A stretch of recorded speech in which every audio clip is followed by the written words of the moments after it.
please use the west side emergency doors and the stairway next to the elevator banks.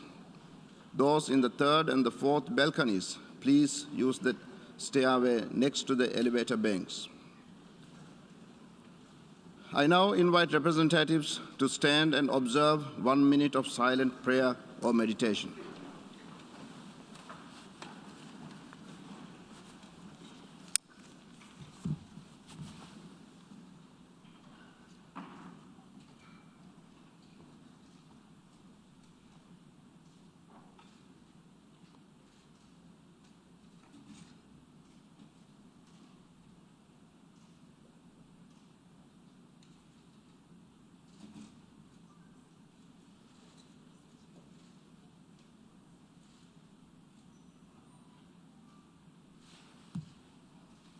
Thank you.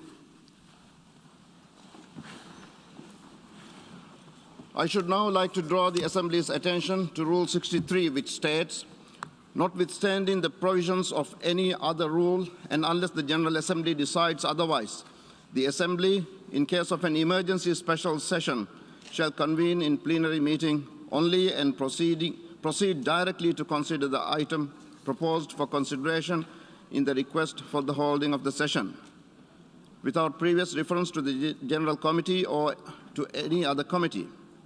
The President and Vice Presidents for such emergency special sessions shall be, respectively, the chairman of those delegations from which were elected the President and Vice Presidents of the previous session. I shall repeat the first part of that rule. Notwithstanding the provisions of any other rule and unless the General Assembly decides otherwise. If there is no objection, I shall take that the General Assembly will proceed accordingly. It is so decided.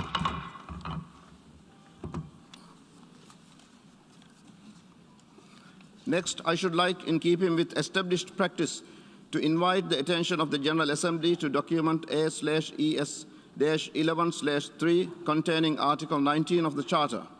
May I take it that the Assembly duly takes note of the information contained in this document? It is so decided. In that connection, may I further take it that it is the wish of the General Assembly to follow the provisions of Resolution 76/2 of 11 October 2021, by which the Comoros, Sao Tome and Principe, and Somalia are permitted to vote in the General Assembly until the end of its 76th session, and to also allow these member states to vote at the 11th emergency special session. It is so decided. We shall now proceed with the appointment of the members of the Credentials Committee. Rule 28 of the Rules of Procedure provides that the General Assembly, at the beginning of each session, shall appoint on the proposal of the President a Credentials Committee consisting of 9 members. In accordance with precedents, the Credentials Committee of the 11th Emergency Special Session should have the same membership as that of the 76th regular session of the Assembly, namely the Bahamas, Bhutan, Chile, China, Namibia, the Russian Federation, Sierra Leone, Sweden, and the United States of America. If there is no objection, I shall consider the Credentials Committee constituted accordingly. It is so decided. I now invite the Assembly to turn its attention to sub-item B of item 3 of the provisional agenda, entitled Report of the Credentials Committee. As proposed in the letter from the President of the General Assembly dated 27 February 2022, in light of the urgency of the matter to be considered, it is recommended that the Assembly accept the credentials approved for the 76th regular session for the purposes of the 11th emergency special session. In this regard, I recall that the Credentials Committee of the 76th regular session accepted the credentials of the representatives of all member states at its meeting held on 1 December 2021, and the General Assembly approved the report of the Credentials Committee by its resolution 76/15 of 6 December 2021. This would be without prejudice to the right of member states to submit separate credentials with respect to the 11th emergency special session and would not set a precedent for future sessions. I hear no objection. May I take it that it is the wish of the Assembly to accept the credentials approved for the 76th regular session for the purpose of the 11th emergency special session on an exceptional basis and without setting a precedent. It is so decided. We now turn to the adoption of the agenda. The provisional agenda of the 11th emergency special session is contained in document A/ES-11/2. May I take it that the Assembly wishes to adopt the agenda as it appears in document A/ES-11/2. It is so decided.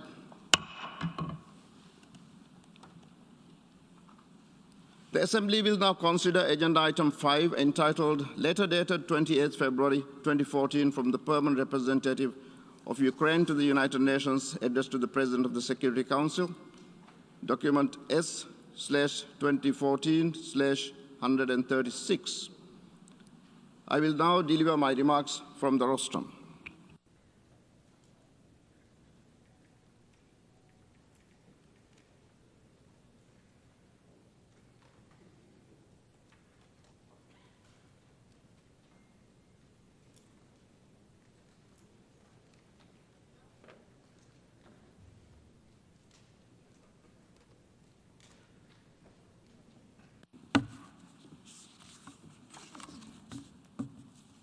His Excellency Antonio Guterres, Secretary General of the United Nations, Excellencies, distinguished delegates.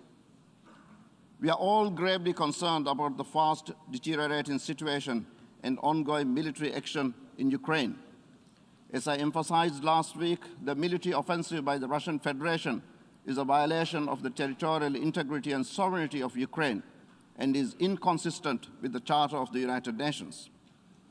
Today, I renew my call for an immediate ceasefire, for all parties to exercise maximum restraint, and for a full return to diplomacy and dialogue.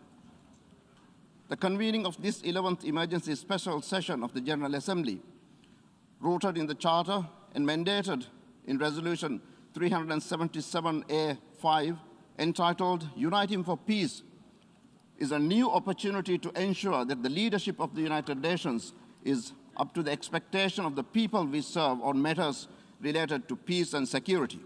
It is imperative that we act on behalf of the women, children, and men caught in the crossfire.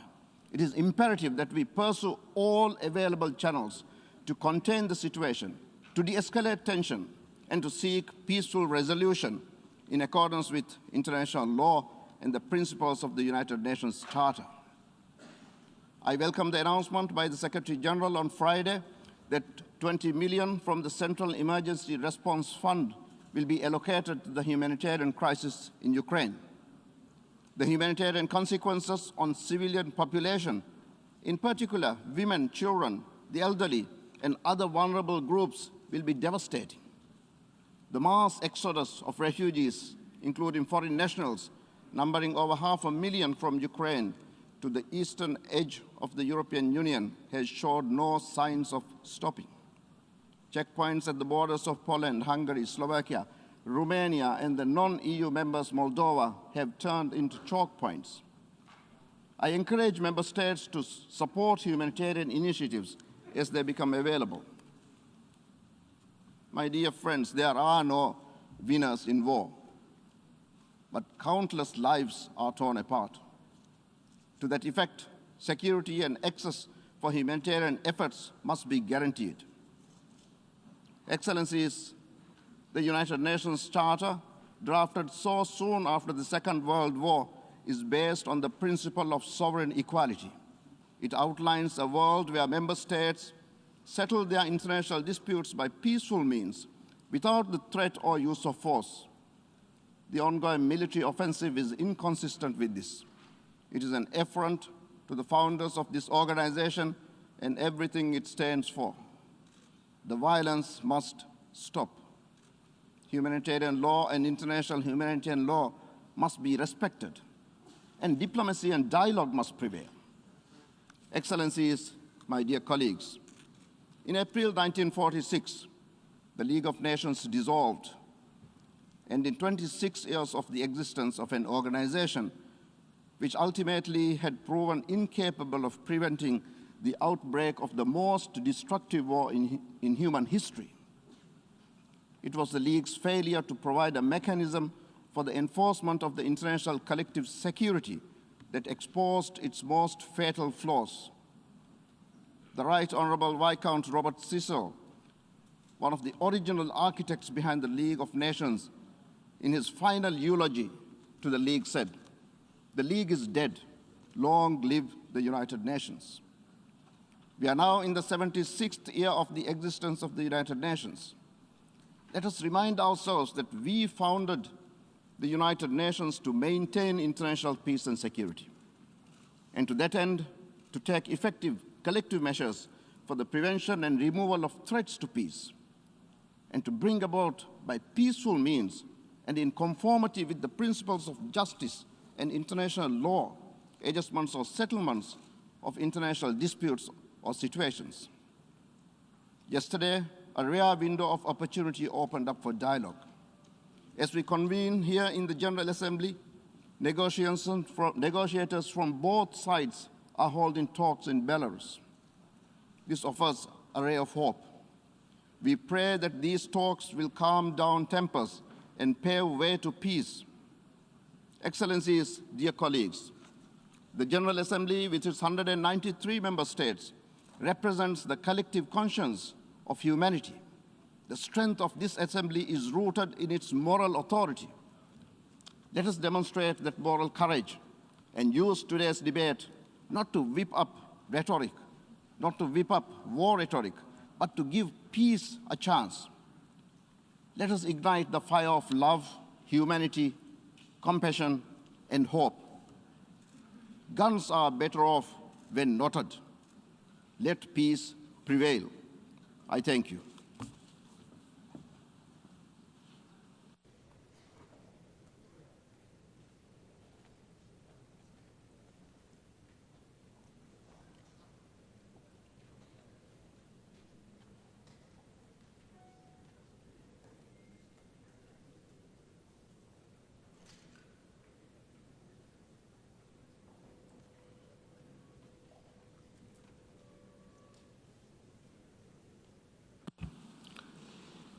I now give the floor to the Secretary General of the United Nations, His Excellency Antonio Guterres.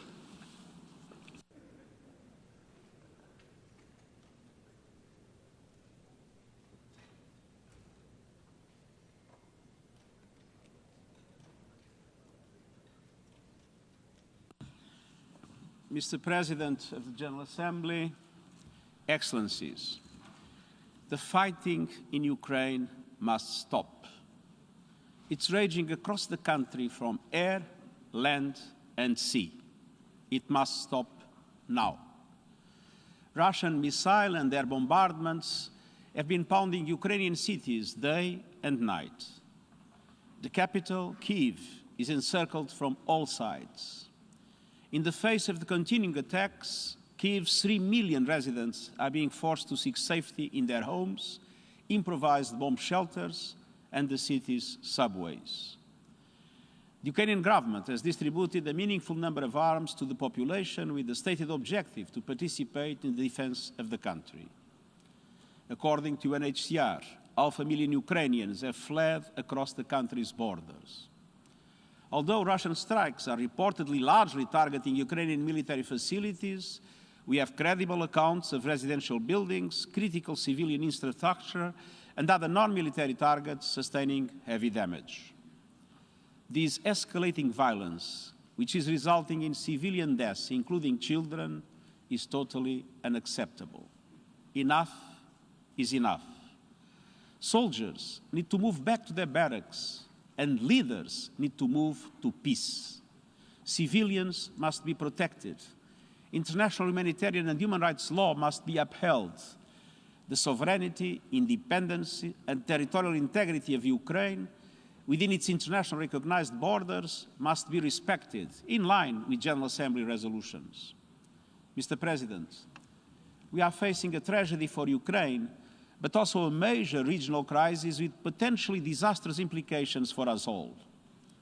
Yesterday, Russian nuclear forces were put on high alert. This is a chilling development. the mere idea of a nuclear conflict is simply inconceivable. Nothing can justify the use of nuclear weapons. Mr. President, we face what could easily become Europe's worst humanitarian and refugee crisis in decades, with the numbers of refugees and internally displaced multiplying by the minute. I am grateful for the compassion, generosity and solidarity of Ukraine's neighbors who are taking in those seeking safety. It is important that this solidarity is extended without any discrimination based on race, religion or ethnicity. The neighboring countries will need all our support in the days and weeks to come. The United Nations will continue to assist with these efforts. Mr. President, on Saturday, I spoke with President Zelensky and assured him that the United Nations would not abandon the Ukrainian people and conveyed our determination to enhance humanitarian assistance. Even before the events of the past week, the UN was providing some 3 million people on both sides of the contact line with humanitarian assistance. The United Nations is now working 24/7 to access humanitarian needs and scale up the delivery of life-saving support to many more people desperate for protection and shelter, particularly women and children, elderly people, and those with disabilities. We are fully committed to staying and delivering for everyone affected by this deadly conflict across the country. Some of our personnel are expanding existing programs, and others are preparing new operations to get help to those who need it fast. I want to highlight 3 concrete actions. First, I've allocated $20 million from the Central Emergency Response Fund to support emergency operations along the contact line in the eastern oblasts of Donetsk and Luhansk and in other parts of the country. These will allow us to help more vulnerable people get the basics, shelter, food, water, and health care as soon as possible. Second, I have appointed Amin Awad as the UN Crisis Coordinator for Ukraine. He will liaise with the government and with all relevant actors on the ground, supported by the resident humanitarian coordinator and the UN country team. At the same time, we are bringing together partners in and outside the country and surging personnel into the country. Third, tomorrow we will launch 2 coordinated emergency appeals for Ukraine and the region. One that addresses escalating humanitarian needs inside the country, including rising internal displacement, and another that responds to the needs of people crossing international borders to seek refuge in countries neighboring Ukraine. As we ramp up our efforts, it is essential that the safety and security of UN and associated personnel in Ukraine are protected in accordance with international law, and that humanitarian access to vulnerable people and communities is guaranteed. I call on all sides to uphold their obligations to allow freedom of movement of humanitarian personnel and to facilitate safe, rapid, and unimpeded passage of humanitarian relief. I also urge the international community to mobilize in support of our funding appeals to address the needs of all those displaced by this crisis, as well as other vulnerable groups whose numbers will only grow as the fighting escalates. Mr. President, humanitarian aid is vital, but it is not a solution. It is simply treating the worst impacts of the conflict. The only true solution is peace. The attack on Ukraine challenges international law and the multilateral system rooted in the UN Charter. Some of the possible consequences of a worsening conflict are terrifying to contemplate. Regional tensions are rising. The latest security measures underline the high stakes for all. The economic repercussions of the crisis will have widespread impact, and I count on every member state to live up to the principles of the Charter. Mr. President, the guns are talking now, but the path of dialogue must always remain open. It's never too late to engage in good faith negotiations and to address all issues peacefully. I hope that the direct talks now taking place between Ukrainian and Russian delegations will produce not only an immediate halt to the fighting, but also a path towards a diplomatic solution. I welcome and encourage all peaceful efforts to end the bloodshed and halt this conflict. I thank the countries who have offered to host and facilitate negotiations. The United Nations is ready to support such efforts. Mr. President, war is not the answer. It is death, human suffering, senseless destruction, and an immense senseless destruction and an immense distraction from the real challenges facing humanity. The climate crisis and biodiversity loss, vitally needed socio-economic recovery from the pandemic, healing the divides of race and gender, and so many other pressing 21st century challenges. Humanity cannot afford to be locked in a mindset that dredges up the worst of past centuries. We need to look forward as United Nations to overcome the scourge of war. We need to focus on solving problems, not making them worse. In cities around the world, people are taking to the streets and demanding an end to war. People in Ukraine want and need peace. And I believe people in the Russian Federation do too. We need peace now. Thank you.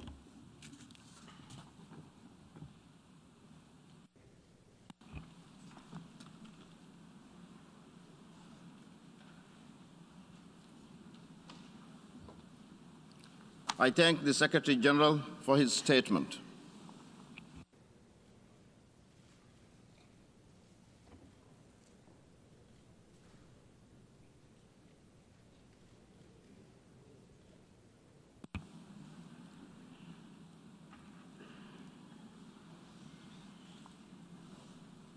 I now give the floor to the distinguished representative of Ukraine.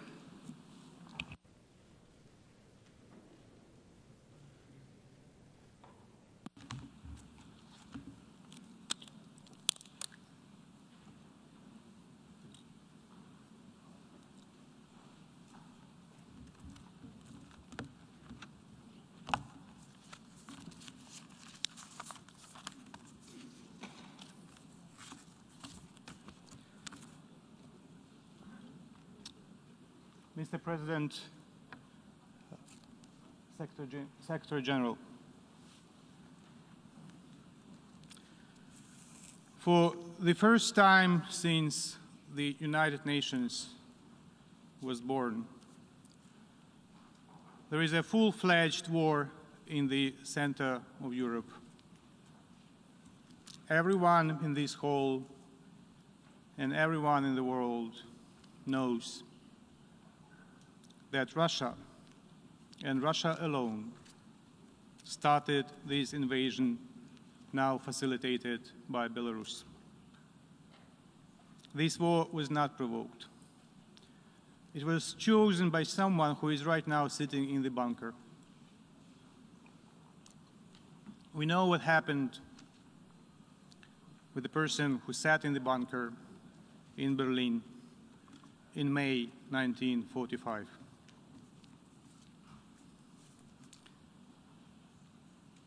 Before I continue with my formal statement, I would like to switch to Russian and invite you to put on the headphones, because I would like to read from the screenshot of the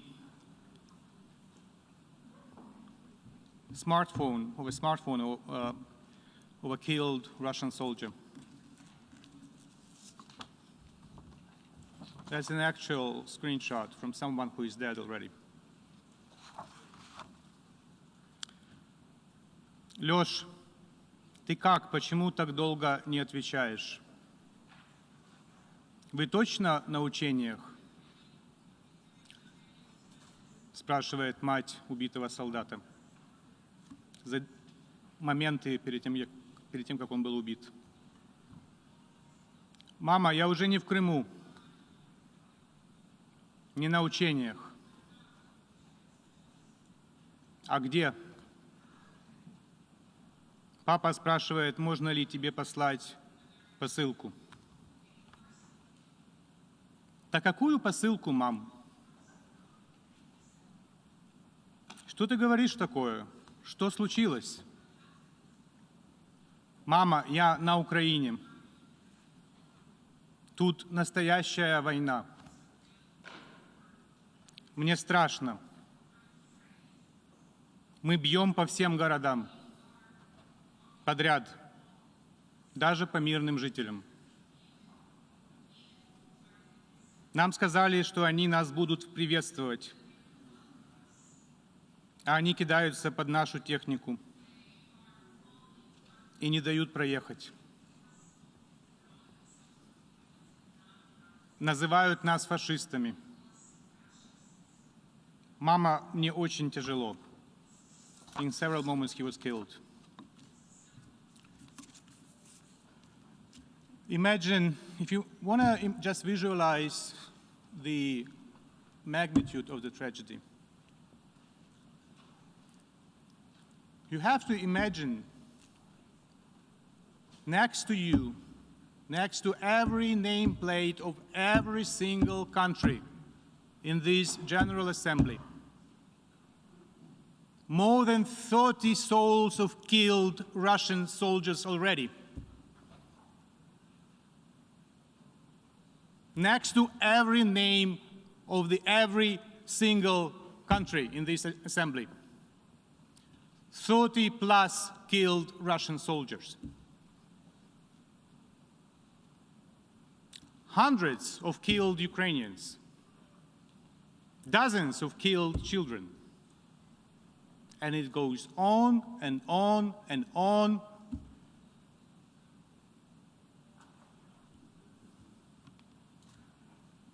So just imagine those killed people next to you when you will listen to my formal statement.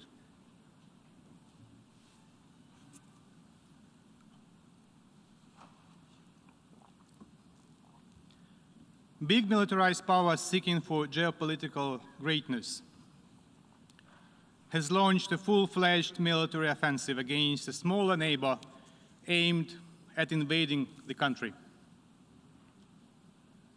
Deadly airstrikes dropped on civilians' heads across the entire country, and the Russian troops crossed Ukraine's borders from the territory of Russia, Belarus, and the occupied parts of Ukraine's Donbas and Crimea.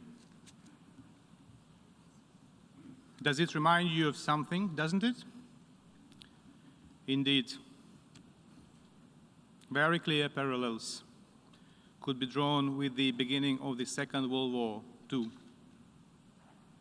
And Russia's course of action is very similar to what their spiritual mentors from the Third Reich employed on the Ukrainian land 80 years ago.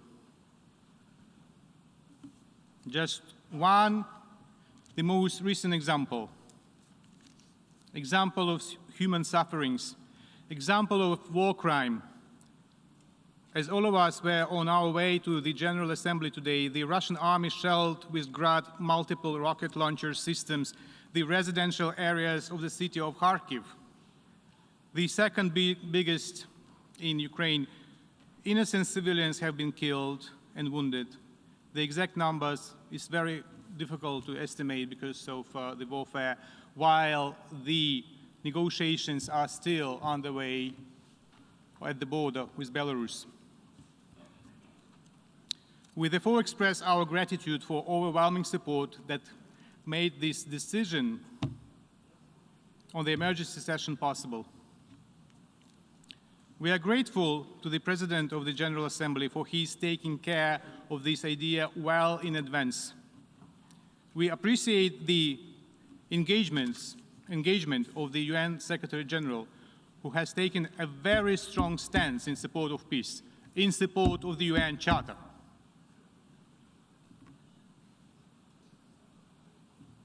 We have been prompted to call for an emergency special session as the level of the threat to the global security has been equated to that of the Second World War, or even higher, following Putin's order to put and alert Russian nuclear forces. What a madness. If he wants to kill himself, he doesn't need to use nuclear arsenal. He has to do what the guy in Berlin did in a bunker in May 1945. The Security Council addressed the issue of the Russian war against Ukraine, and the decision was not adopted due to the obvious reason. The country attempting to occupy Ukraine since 2014 has occupied the seat of the Council permanent member since 1991. Therefore, we do not accept the Russian logic that the Security Council was unable to act due to one-sided and unbalanced approach. The only guilty party is the Russian Federation.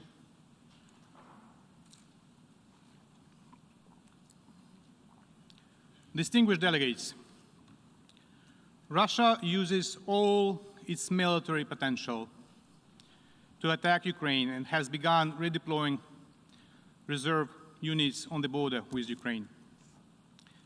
It fires cruise and ballistic missiles at cities, attacks with aviation, tanks, and artillery, sends subversion and reconnaissance groups which mark residential buildings in preparation for the air attacks. Russia's missiles are now aimed at destroying the infrastructure objects. They targeted the radioactive waste disposal site near Kyiv, the fuel base in the town of Vasilkiv that is effectively a Kyiv's suburb. The objects of logistic infrastructure, including bridges, airports, and water reservoirs, remain among the targets.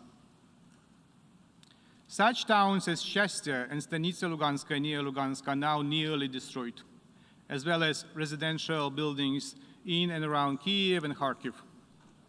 The Russian forces seized the Chernobyl nuclear power station and the part of southern Kherson region, including the North Crimean Canal.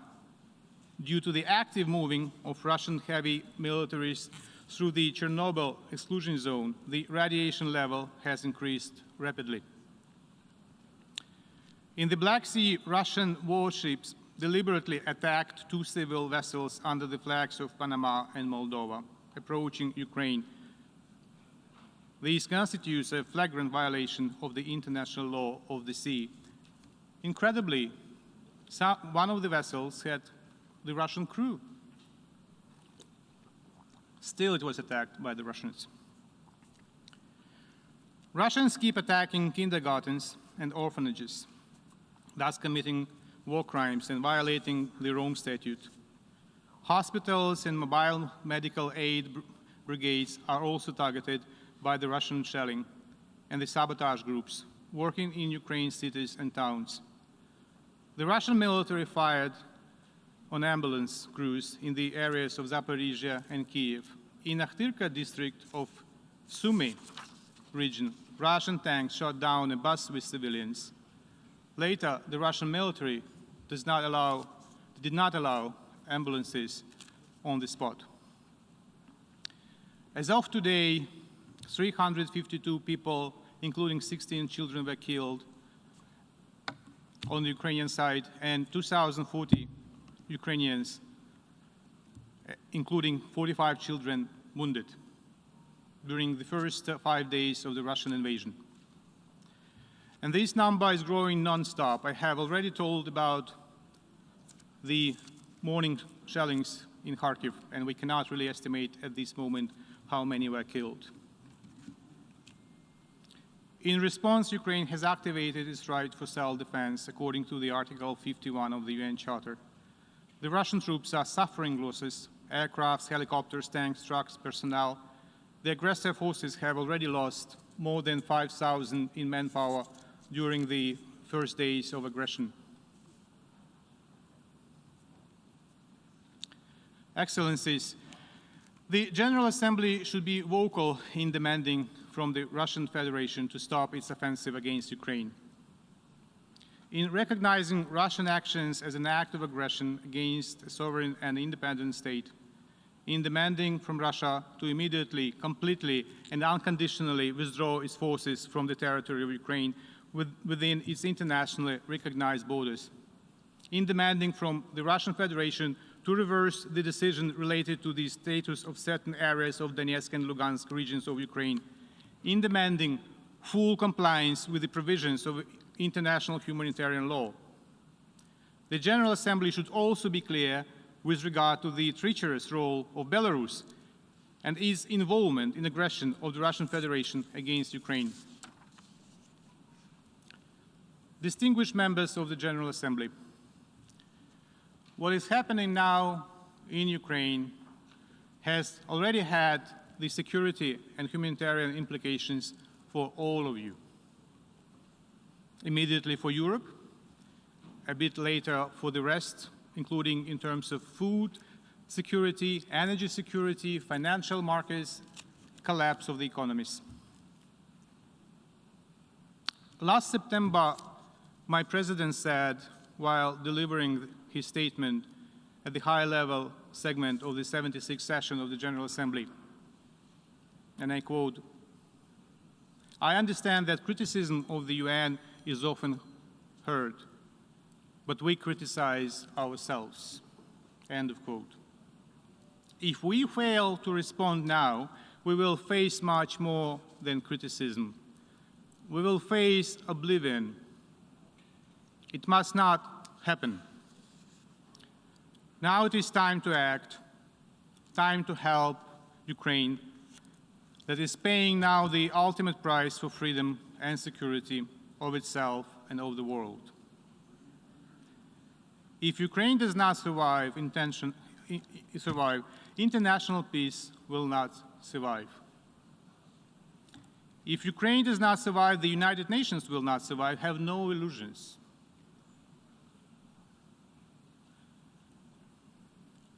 If Ukraine does not survive, we cannot be surprised if democracy fails next.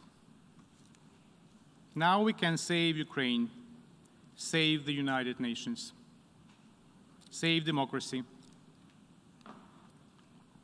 and defend the values we believe in and that Ukrainians are fighting for and paying with their lives. The Russian delegate will speak shortly. Putin has done everything to delegitimize the Russian presence in the United Nations. But I wonder if the Russian presence in the United Nations has ever been legitimate. I wonder if ever this assembly voted in accordance with paragraph 2 of Article 4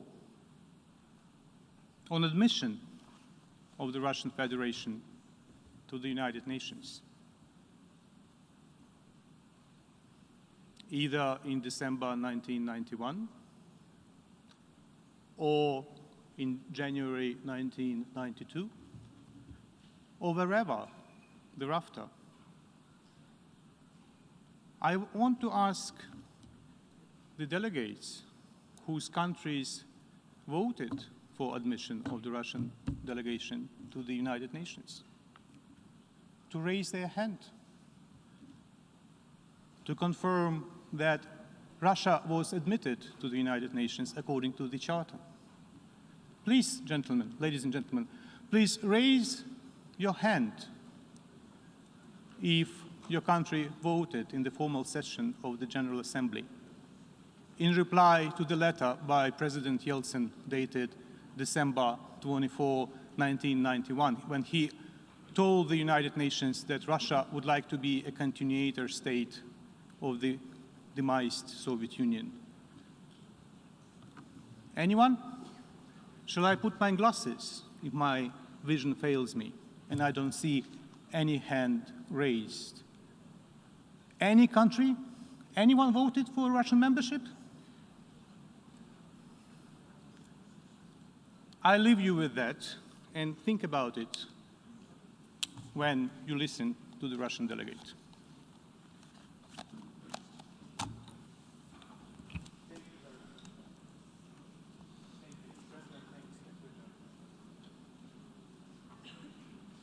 I thank the distinguished representative of Ukraine.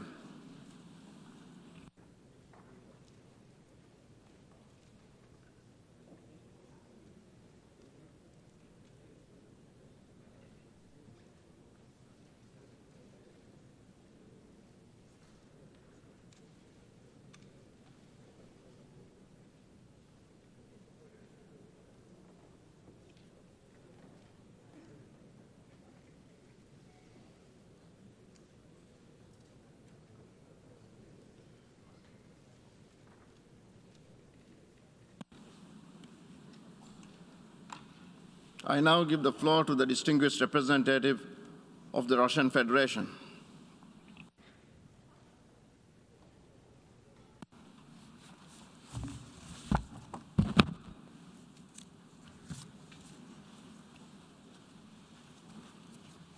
Господин председатель, господин генеральный секретарь, уважаемые коллеги, в последние дни украинский сюжет доминирует в информационном поле и занимает центральное место в Совете Безопасности ООН и теперь и на Генассамблее.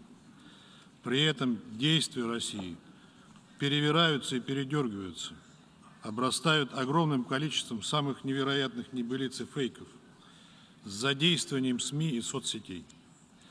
Поэтому я хочу сегодня подробно остановиться на причинах возникшей кризисной ситуации и ее возможных последствиях. Хотел бы подчеркнуть, что корень сегодняшнего кризиса вокруг Украины в действиях самой Украины, занимавшейся многолетним саботажем своих прямых обязательств по Минскому комплексу мер. Еще недавно, совсем недавно, существовала надежда на то, что в Киеве одумаются и все-таки выполнят то, под чем подписались в 2015 году. Для этого прежде всего был нужен прямой диалог с Донецком и Луганском. Однако очередное подтверждение высшим руководством страны неготовности Украины к такому диалогу, к шагам по предоставлению Донбассу особого статуса, предусмотренного Минскими соглашениями, причем активно поддержанные западными покровителями Киева, окончательно убедило нас в том, что мы просто не имеем права заставлять жителей Донбасса страдать и дальше. Поскольку украинские провокации против донбассцев в феврале не только не прекратились, но и интенсифицировались, руководство ЛНР и ДНР обратилось к нам с просьбой оказать военную поддержку в соответствии с двусторонними договорами о сотрудничестве, заключенными одновременно с их признанием, что стало логичным шагом, являющимся следствием непрекращающихся агрессивных действий украинского режима. Украинская власть, которую в последнее время активно вооружали и подзуживали ряд государств, пребывала в заблуждении о том, что с благословения западных кураторов они могут добиться военного решения проблемы Донбасса. Иначе сложно объяснить существующую существенную интенсификацию обстрелов и диверсионных актов на территории республик, о которых я упомянул. Дончане и луганчане по-прежнему были вынуждены укрываться в подвалах. Продолжился наплыв беженцев в Россию. Характер провокаций вооруженных сил Украины не изменился. Однако наши западные коллеги этого замечать не хотели, повторяя украинские басни о том, что дончане обстреливают себя чуть ли не сами. В целом, возрастающие страдания жителей Донбасса западные страны последовательно игнорируют. За неделю обсуждения этой темы в Совете Безопасности Генеральной Ассамблеи у них не нашлось слов сочувствия и сострадания для дончан и луганчан. Такое впечатление, что этих 4 миллионов человек для них словно не существует. В итоге, перед лицом не снижающихся угроз жителям ДНР и ЛНР, а также ввиду отсутствия перспектив решения проблемы Донбасса в рамках Минских соглашений, президент России Путин принял решение о проведении специальной военной операции на Донбассе. Оккупация Украины в наши планы не входит. Цель этой спецоперации – защита людей, которые на протяжении 8 лет подвергаются издевательствам и геноциду со стороны киевского режима. Для этого необходимо осуществить демилитаризацию и денацификацию Украины. Мы также будем стремиться предать суду тех, кто совершил многочисленные и кровавые преступления против мирных жителей, в том числе граждан Российской Федерации. Это решение было принято в соответствии со статьей 51 Устава ООН с санкцией Совета Федерации Российской Федерации и во исполнение соглашения о дружбе и взаимопонимании с ДНР и ЛНР. Я хотел бы также напомнить о том, что принцип суверенитета и территориальной целостности государств, в нарушении которого применительно к Украине нас сегодня обвиняют, согласно Декларации о принципах международного права, касающихся дружественных связей между народами, принятый в 1970 году, должен неукоснительно соблюдаться в отношении государств, цитирую, соблюдающих в своих практических действиях принцип равноправия и самоопределения народов и вследствие этого имеющего правительство, представляющее без различия расы, вероисповедания или цвета кожи весь народ, проживающий на данной территории. Конец цитаты. Сегодняшнее правительство Украины таковым не является. Кроме того, в ходе специальной военной операции Россия осуществляет право на самооборону от режима, стремившегося к восстановлению доступа к ядерному оружию. Президент Украины прямо заявил об этом 18 февраля в ходе Мюнхенской конференции, и это его утверждение, напомню, было встречено аплодисментами участников конференции. При этом Украина ищет место в НАТО, где действует глава 5, и имеет территориальные претензии к России. Так что, задействовав статью 51 Устава ООН, Россия не только защищает себя от националистической угрозы, но и восстанавливает действия целей и принципов Устава ООН на территории Донбасса и Украины, обеспечивает выполнение главной задачи Всемирной организации предотвращения новой мировой войны. К сожалению, вынуждены отметить крайне негативную роль, которую сыграли во всем этом западные коллеги во главе с США. Вместо того, чтобы заставить Киев выполнить свои обязательства, они лишь открыто подзуживали Украину, повторяя лишенную какого-либо смысла мантру о том, что свои обязательства по Минским соглашениям не выполняет Россия, которая, как мы неоднократно подчеркивали, даже не является их стороной. Более того, наши западные коллеги беззастенчиво накачивали эту страну вооружениями, направляли туда инструкторов, фактически подталкивая украинцев, стянувших к линии соприкосновения 120-тысячный воинский контингент, к вооруженным провокациям против Донбасса. Уважаемые коллеги, обсуждая сегодняшнюю тему, нельзя упускать из вида более широкий контекст, который вызвал текущий кризис на Украине. Еще в 2008 году президент Путин на саммите России и НАТО в Бухаресте предупреждал о том, чтобы члены Североатлантического альянса подумали трижды, прежде чем записать с гордостью, что Украина и Грузия будут в НАТО.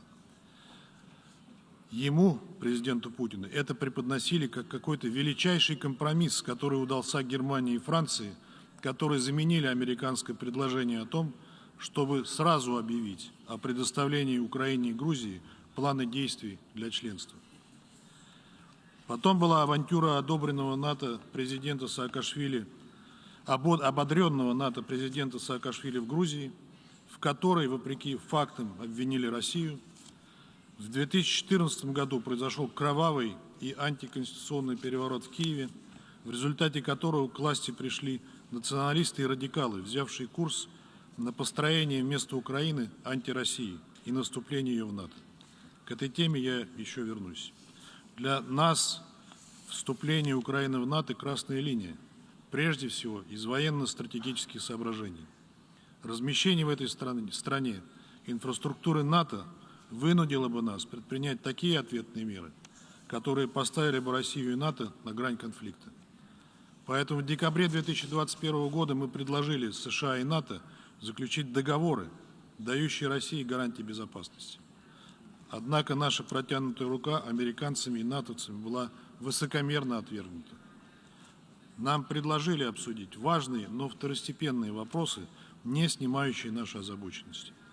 Кроме того, нам отказались ответить на вопрос о том, как декларируемая в документах ОБСЕ свобода выбора альянсов сочетается с принципами неделимости безопасности.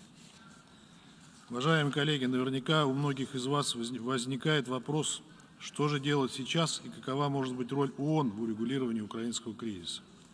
Убеждены, что ООН может и должна сыграть свою роль, помочь сблизить позиции различных игроков, устранить причины для конфронтации. Ключевую роль здесь, согласно уставу, должен сыграть Совет Безопасности ООН. Однако попыток спокойно обсудить этот сюжет наши партнеры даже не предпринимают. Именно поэтому Российская Федерация 25 февраля проголосовала против антироссийского и антиукраинского проекта резолюции Совета Безопасности. Почему антироссийского, думаю, объяснять не надо, достаточно хотя бы на него взглянуть. Почему антиукраинского? Потому что этот документ, вне всякого сомнения, противоречит коренным интересам украинского народа, поскольку пытается спасти и закрепить на Украине ту систему власти, которая подвела эту страну к трагедии, длящейся вот уже минимум 8 лет. Главная причина нашего негативного голосования – это не то, что было в проекте, а то, чего там не было. Если бы его авторы попытались придать ему хотя бы отдаленно напоминающий сбалансированному документу вид, они не оставили бы за скобками вопросы, о которых нельзя забывать в контексте украинской проблемы. В частности, за скобками осталось то, как пришедшая к власти в результате неконституционного госпереворота в Киеве в феврале 2014 года майданная хунта развязала войну против жителей востока страны, обстреливая мирные кварталы из пушек и систем залпового огня и сбрасывая на дончан и луганчан бомбы. Осталось за скобками то, как украинская власть при попустительстве своих западных покровителей последовательно и цинично уходила от выполнения минских договоренностей. При этом размещенные на линии соприкосновения украинские каратели, прежде всего из радикальных и неонацистских батальонов, методично, день за днем, обстреливали жилые районы ДНР и ЛНР, убивая женщин, детей и стариков. Это продолжается и сегодня. А как можно не упомянуть про леденящие кровь преступления укронацистов за эти 8 лет? Про заживо сгоревших протестующих против Майдана в Одессе? Про расстрел мирных протестующих на самом Майдане неизвестными снайперами?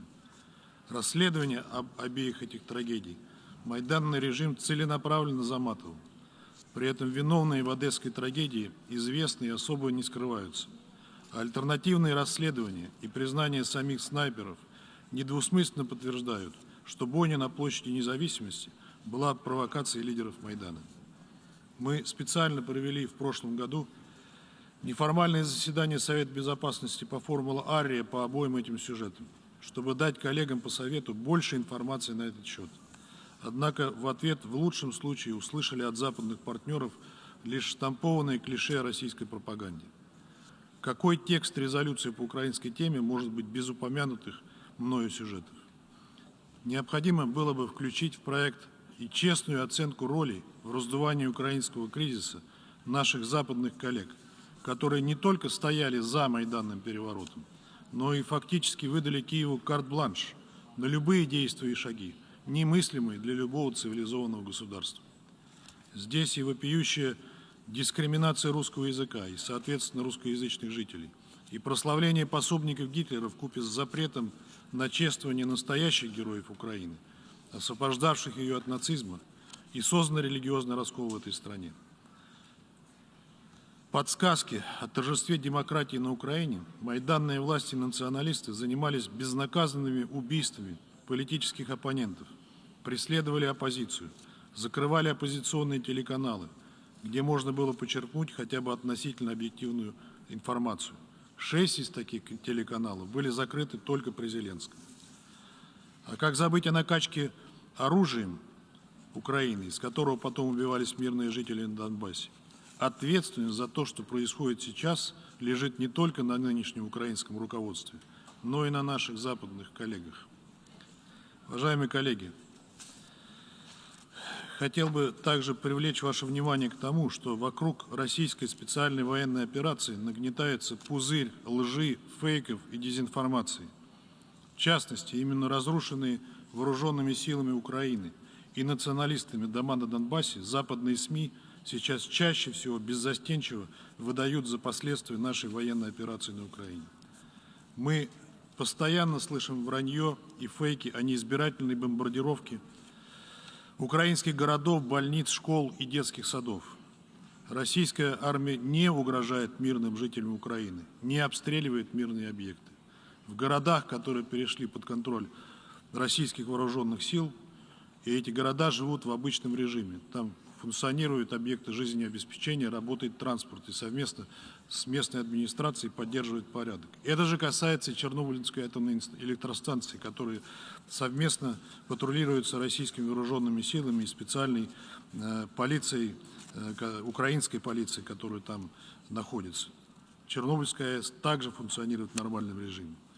Угрозу сейчас для жителей Украины представляют украинские националисты, фактически взявшие в заложники жителей Украины и прикрывающиеся ими как живым щитом. Есть множество свидетельств, распространяемых простыми украинцами, о том, что националисты, невзирая на их протесты, размещают тяжелую технику и системы залпового огня в жилых кварталах.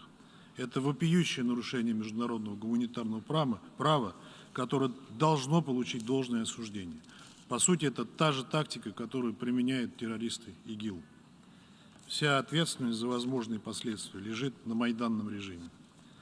Жителям Украины угрожает также бесконтрольная раздача радикалами и властью всем желающим, включая специально выпущенным из тюрем преступникам, оружие, которое уже стреляет в руках грабителей и мародеров. В соцсетях достаточно подтверждений и этому от жителей Киева и других городов. Это демонстрирует бездумное отношение украинской власти к своим женщинам. Мы получили только что письмо от Украинской правозащитной общественной организации Институт правовой политики и социальной защиты имени Ирины Бережной, которая на протяжении 8 лет информирует международные структуры о том, как зарождался и прочно укрепился неонацизм на Украине и как он поддерживался и поддерживается на государственном уровне. Краткая цитата. «Сегодня апогей беспредела неонацистов в Украине. По распоряжению власти из тюрем выпустили осужденных, совершивших тяжкие преступления, убийства, грабежи, насилие. Только в Киеве всем желающим, без каких-либо документов, раздали 25 тысяч автоматов. Начались убийства, грабежи, мародерство. Так называемые представители территориальной обороны Киева вчера цинично расстреляли машину семьи Кудрина с 3 детьми. Родители и одна девочка скончались сразу. Двое детей в больнице в тяжелом состоянии. Бывший исполняющий обязанности президента после неконституционного перехода власти в феврале 2014 года Турчинов призвал всех неравнодушных граждан резать русню, то есть убивать русских по всей территории страны. Это при том, что последняя перепись на Украине 2019 года установила, что в Украине проживает 16, практически 17% русских. На самом деле гораздо больше. Сейчас против России в соцсетях развязана информационная война, поскольку свидетельств разрушений гражданской инфраструктуры российскими военными нет, за таковые выдаются украинские удары и ошибочные попадания, а также кадры и видеоролики из Донбасса, фиксирующие как раз преступления украинских националистов. Кроме того, в соцсетях размещены целые обучающие пособия о том, как снять фейки, порочащие нашу военную операцию. Всего по украинским соцсетям гуляет сегодня 1,2 миллиона подобных фейков. И то, что сегодня зачитывал украинский паспред о переписке матери со своим сыном военнослужащим, родилось также из недр тех же самых соцсетей. Об этом достоверно известно. Мы вчера также не поддержали проект решения о том, чтобы этот сюжет из Совета Безопасности попал на сегодняшнюю сессию Генеральной Ассамблеи. При этом мы руководствовались тем, что подобный маневр, по сути, предлагает нам расписаться в том, что Совет Безопасности не способен реализовать свою основную ответственность по поддержанию международного мира и безопасности. При этом не было даже намека на попытку найти конструктивное решение в Совете. Попытка обойти позицию России, проигнорировать ее, противоречит самой основе Устава ООН. Надо не продавливать подобные схемы, а пытаться искать точки соприкосновения, как бы этого ни пытались избежать наши западные партнеры. В том числе, когда они проигнорировали наши легитимные озабоченности в связи с политикой НАТО и нарушением западными странами базовых принципов ОБСЕ о неделимости безопасности. В заключение, господин председатель, я хочу сказать, что Россия не начинала военные действия.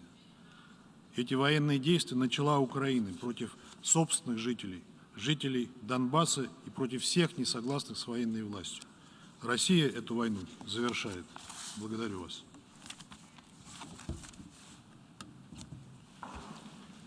I thank the distinguished representative of the Russian Federation.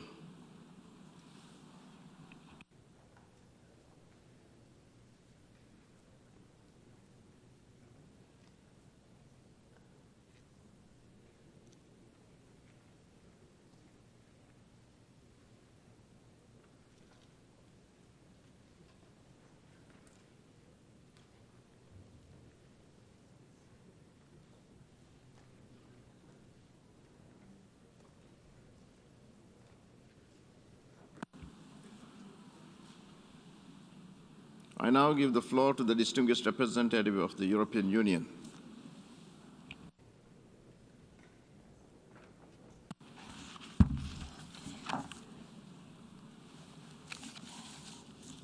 Mr. President, I have the honor to speak on behalf of the European Union and its member states.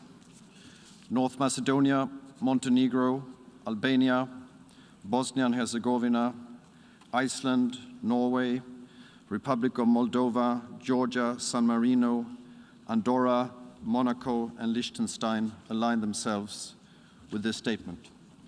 Mr. President, I want to thank you for convening us here today, and for the Secretary General to be here, and for all of you colleagues being here. It's very important that the facts are heard and fully understood, and that this body is able to take the appropriate decisions after the fact that the Security Council, thanks to the veto by one country alone, stopped the Council from taking that decision. Let me start by expressing the European Union's full solidarity and support to Ukraine and its people, who are courageously fighting an unprovoked and unjustified military aggression from Russia. Since our meeting here in the General Assembly last week, the situation has dramatically escalated, despite tireless diplomatic efforts, including at the highest level. Russia has decided to turn its back to peace, to the rules-based international order as defined inter alia in the UN Charter, to diplomacy, and to the international community. Russia's military attack against Ukraine has already caused an alarming number of deaths, injured, internally displaced, and refugees. We condemn in the strongest possible terms the unprovoked invasion of Ukraine by armed forces of the Russian Federation in violation of Ukraine's independence, sovereignty, and territorial integrity. We also condemn the involvement of Belarus in this aggression against Ukraine, and we call on both Russia and Belarus to abide by their international obligations. We're also alarmed by Russia's raising of the nuclear alert level. We call on Russia to de-escalate and to immediately return to the previous alert level of its nuclear arsenal, and to avoid any actions that could risk the safety or security of the nuclear power plants in Ukraine, a non-nuclear weapon state under the Nuclear Non-Proliferation Treaty. Russia bears full responsibility for this aggression and the resulting destruction and loss of life. We demand from Russia to cease its military operations immediately and unconditionally, and to withdraw all forces and military equipment from the entire territory of Ukraine within its internationally recognized borders. We further call on Russia to engage in earnest in dialogue with a view to a political and diplomatic solution. Russia's actions grossly violate international law and are in clear breach of the UN Charter and the OSCE Helsinki Final Act, as well as Russia's specific commitments to respect Ukraine's sovereignty and territorial integrity under the Budapest Memorandum of 1994. This is arguably the biggest aggression in Europe since the end of the Second World War. It follows similar Russian aggression against its neighbors in 2008 and 2014. We underscore our firm support for the sovereignty and territorial integrity of Georgia and of the Republic of Moldova, and we are closely monitoring the situation in the region. This Assembly has a responsibility immediately and effectively to acknowledge and address Russia's actions. Failing to do so will erode trust to the rules-based global order with the UN at its core and the UN Charter itself. It would send the wrong message to perpetrators of such aggression and aggravate similar risks to other UN member states in the region and beyond. We stand firmly by Ukraine and its people. We deplore the loss of life and human suffering. This is a dire humanitarian catastrophe, and humanitarian needs are rapidly increasing. With the toll of IDPs and refugees rising, humanitarian support is a priority in the wider package of EU support offered to Ukraine in these trying days. The EU and its member states are providing urgently needed humanitarian assistance to the Ukrainian population. Ukraine has activated the Union's civil protection mechanism and is receiving urgently needed supplies from EU member states. In addition, the Republic of Moldova, to which more than 60,000 Ukrainians have fled, has requested and received EU humanitarian support in dealing with the human catastrophe caused deliberately by the Russian Federation's invasion of Ukraine. We call on Russia and Russia-backed armed formations to respect international law, including international humanitarian law. Civilians and civilian infrastructures must be protected and humanitarian access should be secured. We call on Russia and Russia-backed armed formations to allow safe and unhindered humanitarian access and stop their disinformation campaign and cyber attacks. We strongly condemn the involvement of Belarus in this aggression against Ukraine and call on it to immediately stop action and to abide by its international obligations. We recall our unwavering support for the independence, sovereignty, and territorial integrity of Ukraine within its internationally recognized borders, and we call on all UN members not to recognize the two self-proclaimed separatist entities. The EU has reacted swiftly and decisively to Russia's recognition of Ukraine's self-proclaimed separatist entities and the invasion of Ukraine. By adopting restrictive measures, we intend to take such measures against Belarus. Mr. President, let us be clear on this.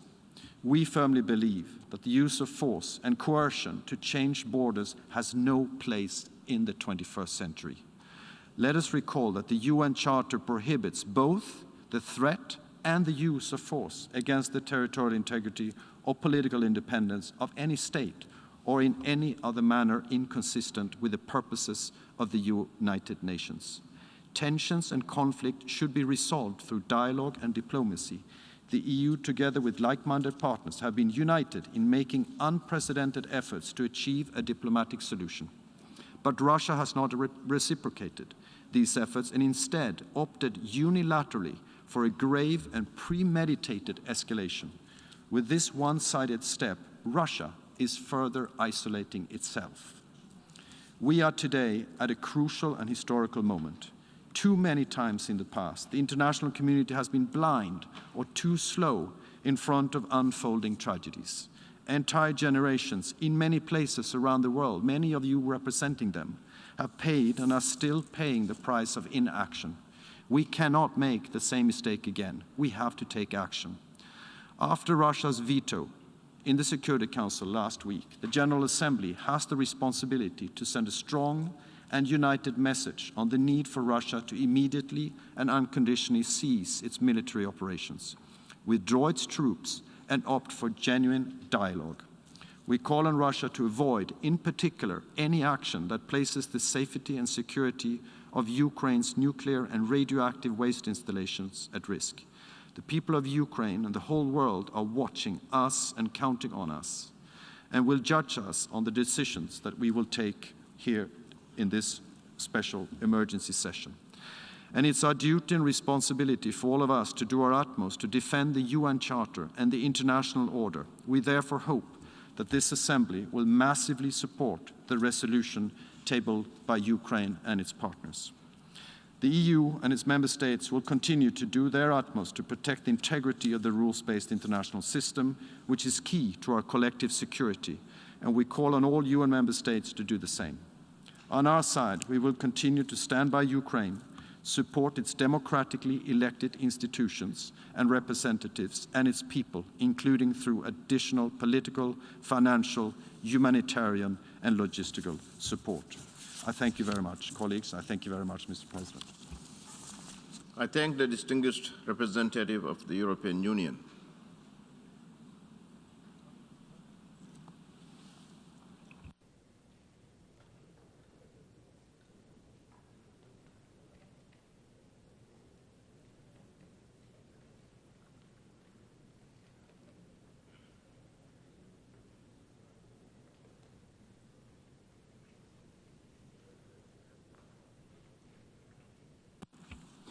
I now give the floor to the distinguished representative of Denmark on behalf of the Nordic Baltic countries.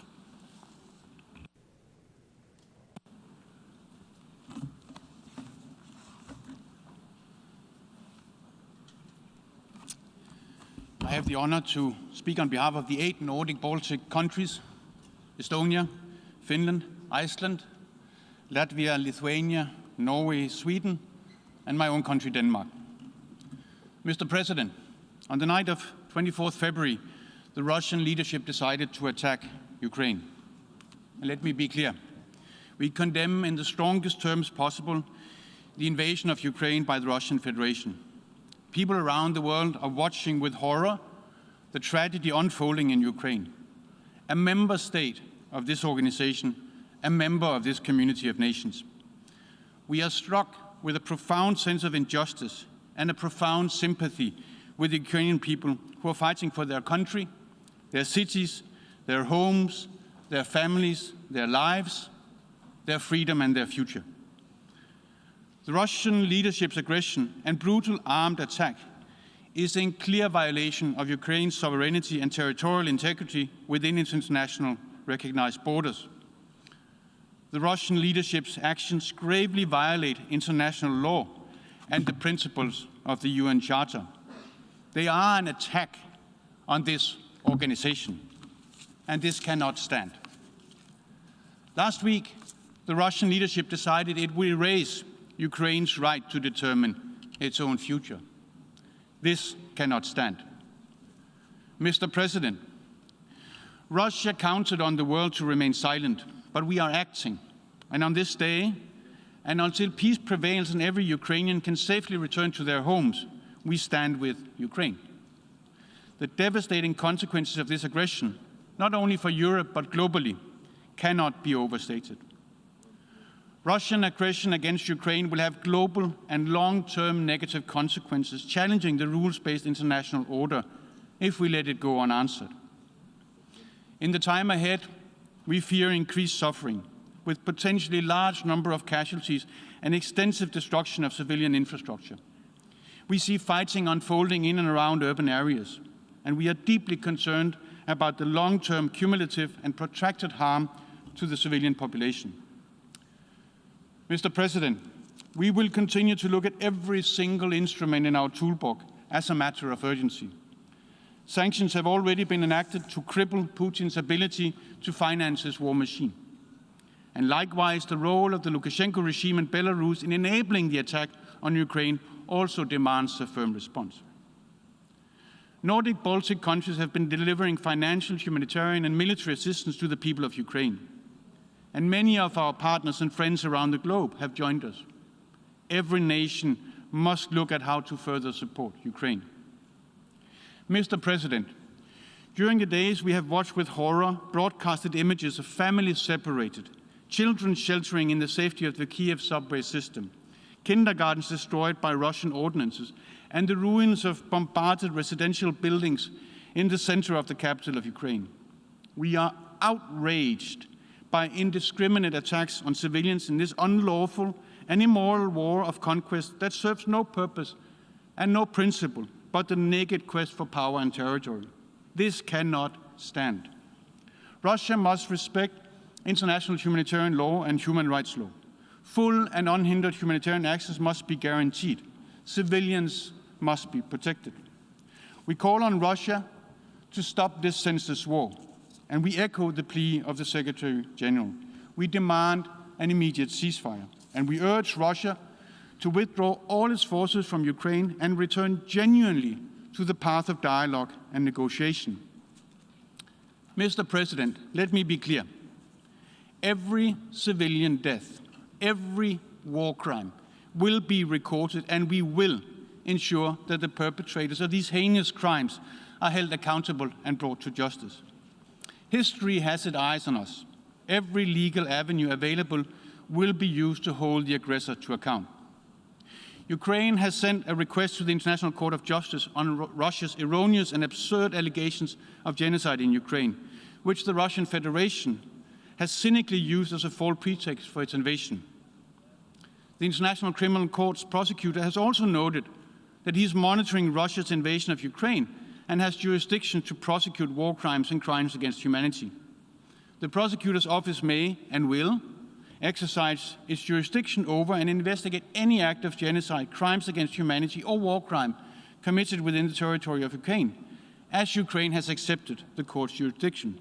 We fully support the ICC's monitoring of the situation. Colleagues, the rules-based international order which governs how states interact with one another, was put in place drawing from the horrible lessons of 2 world wars, promising one another that future generations would be saved from the scourge of war. The attack on Ukraine, the Russian invasion of Ukraine, is a direct assault on the principles and purposes of the UN Charter. This cannot stand. The matter is now in the hands of the General Assembly, where one veto cannot overrule the UN membership, where the power and legitimacy is manifested in numbers. Russia's shameful use of the veto on a matter it bears full responsibility for is completely unacceptable. As a permanent member of the Security Council, Russia has a special responsibility for maintaining peace and security, not to violate the very principles of the UN Charter. The latest meetings of the Council demonstrated the need for reform. It demonstrated who had the firmness and valor to defend the UN Charter. No country can grow and thrive in isolation. Russia knows this. The General Assembly has the power to send a firm message to Putin. And what we say today and how we vote on the resolution presented will make a difference on the ground in Ukraine and to the Ukrainian people. They will be watching us, hoping that the world will come in on the side of the UN Charter and our promise of never again. Colleagues, Russia's unlawful and brutal armed attack on Ukraine will affect and impact everyone.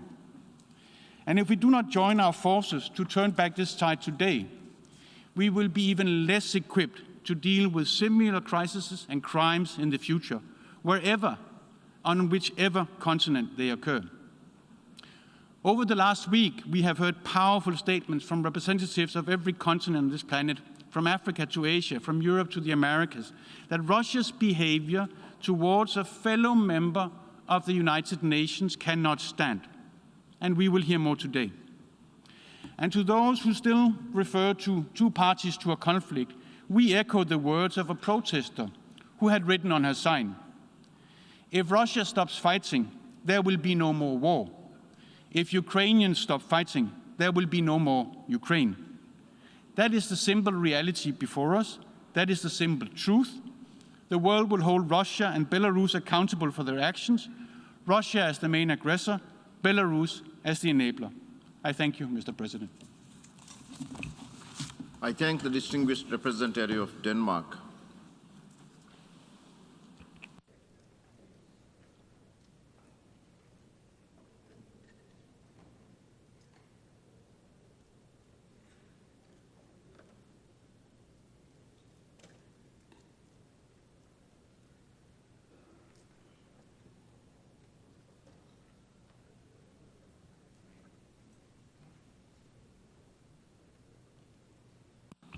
I now give the floor to the distinguished representative of France. Monsieur le Président, la Russie poursuit jour après jour son œuvre de destruction en Ukraine. À ces actes brutaux et criminels s'ajoute une rhétorique dangereuse qui alimente davantage les tensions.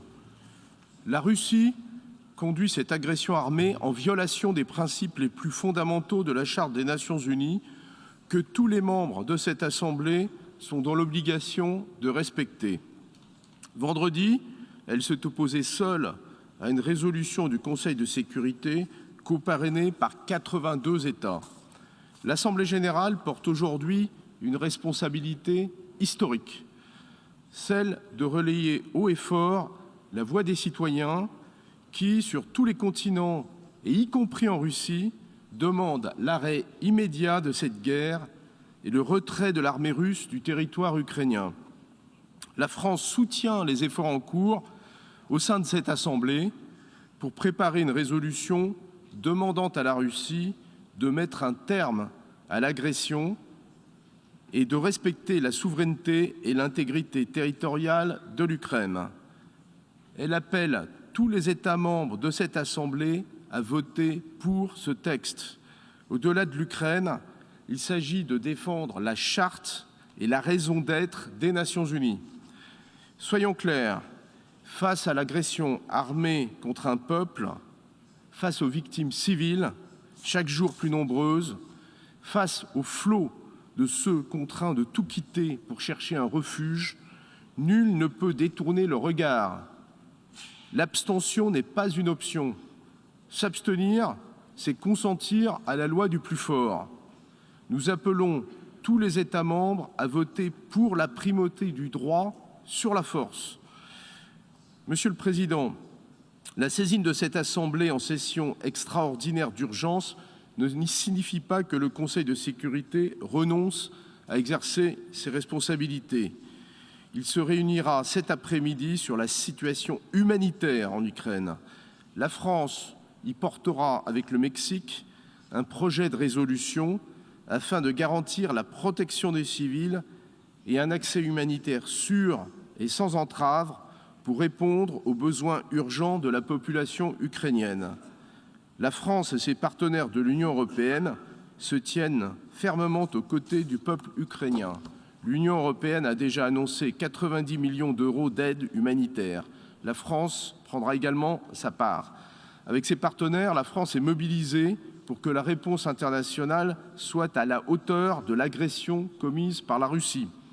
L'Union européenne, dont la France assume la présidence ce semestre, a notamment adopté des mesures visant à bloquer l'accès de la Banque centrale russe à ses réserves. Elle a également annoncé le financement de matériel de défense au profit de l'Ukraine. Monsieur le Président, la France salue le courage dont fait preuve le peuple d'Ukraine. Nous appelons cette Assemblée à lui exprimer sans tarder son soutien par l'adoption d'une résolution. Je vous remercie. I thank the distinguished representative of France.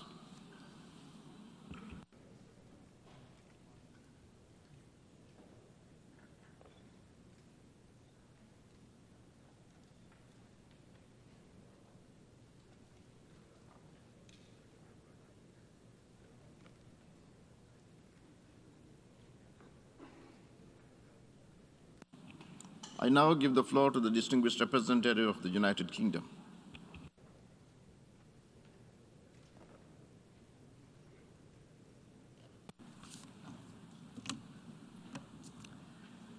Mr. Secretary-General, Mr. President, colleagues. On Friday, 81 member states supported a resolution in the Security Council to stop the war in Ukraine. Russia was completely isolated in opposing that resolution. Today, we gather in the General Assembly to stand against Russia's illegal attack on Ukraine and its assault on the principles of the UN Charter. The facts are clear. Russia has invaded Ukraine without provocation and without justification.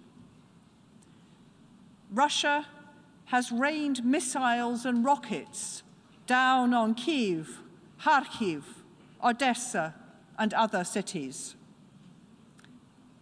The brave men and women of Ukraine are enduring the barrage and have held their cities from Russian invaders. They are fighting for their country, for their continued future as a free and independent nation. But the humanitarian consequences are already immense.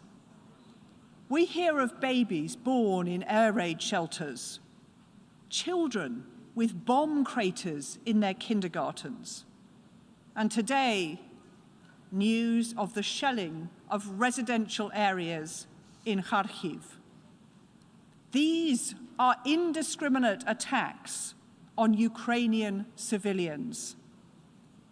7 million Ukrainians are displaced. In short, the scourge of war that our United Nations was created to prevent has been unleashed by Russia on Ukraine.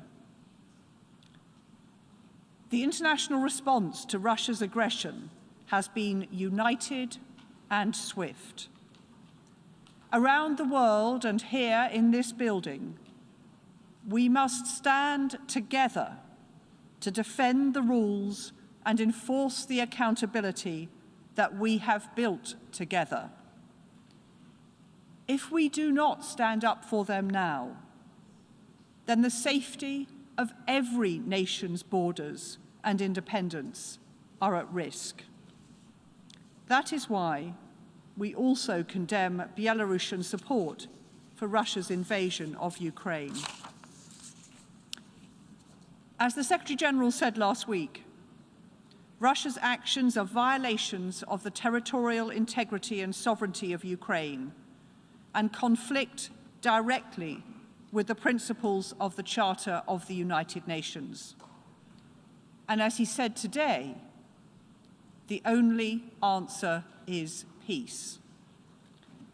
So our message today is simple. We offer our unequivocal support for Ukraine and the Ukrainian people. We call on President Putin to stop this senseless war.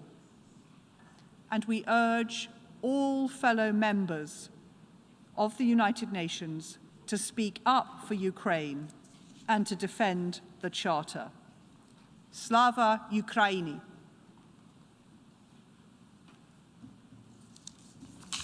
I thank the distinguished representative of the United Kingdom.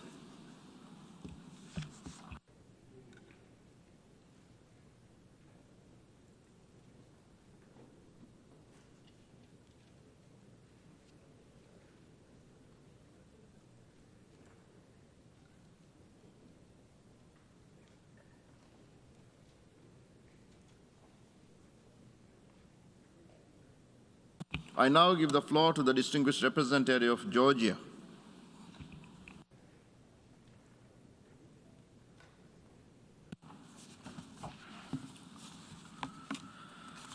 Thank you, Mr. President.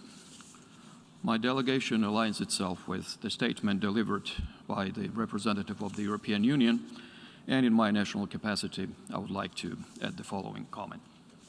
Excellencies, we have gathered today in an emergency session because the Security Council once again failed us in acting as a guardian of peace and security. So now it is upon us, the General Assembly, where we all have equal rights to vote, to stand up and make it certain that the United Nations delivers on the purpose it was created for. The use of armed force by a UN member against sovereignty, territorial integrity, or political independence of another member state violates Article 2.4 of the UN Charter and constitutes an act of aggression as defined by the Resolution 3314 of this very body, adopted by consensus. What we see in Ukraine is an act of aggression on the part of Russia, and we condemn it. Last week, I spoke from this very rostrum about Russia's pattern of behavior against its neighbors. Russia's full-scale military aggression against my country should have served as a wake-up call for all. But alas, it has not been possible to prevent the similar scenario unfolding a few years later in Ukraine. Not to repeat myself, let me just say that we in Georgia do know what the toll of war is. We do know what it is this disastrous consequences. And that is people, innocent civilians, women and children who pay the highest price. It is devastating not only for those who live through it, but passes down to generations. Let me be clear. Core principles enshrined in the UN Charter, the Helsinki Final Act, the Charter of Paris for New Europe, and the commitments taken under the Budapest Memorandum are non-negotiable nor subject to revision by any country, no matter how large or powerful it may be. Territorial acquisition through use of force or a threat to do so is illegal and impermissible. Georgia calls on the Russian Federation to immediately cease its military activities and withdraw all its forces and armaments from Ukraine. Allow immediate access to all international humanitarian and human rights mechanisms wherever is needed on the entire territory of Ukraine. Reverse the decisions related to the status of integral parts of Ukraine's Donetsk and Luhansk regions and Crimea, and to do so the same with regard to Georgia. Withdraw forces allow humanitarian access, reverse the status-related decision with regard to the occupied territories. Georgia was among the co-sponsors of the draft Security Council resolution that got vetoed. And we are the co-sponsors of the draft General Assembly resolution that is soon to be considered. This resolution, although it concerns Ukraine, is a watershed moment for all of us. And I would dare say for the future of the rules-based order and our United Nations. So I call on you to vote in favor of the proposed draft, to vote to save the succeeding generations from the scourge of war, to vote for the United Nations. And in conclusion, we welcome the Secretary General's decision to scale up the United Nations humanitarian operations in and around Ukraine. And let me once again reiterate Georgia's unwavering support of independence, sovereignty, and territorial integrity of Ukraine within its internationally recognized borders, including Crimea and Donbass, and Ukraine's navigational rights in its territorial waters. I thank you. I thank the distinguished representative of Georgia.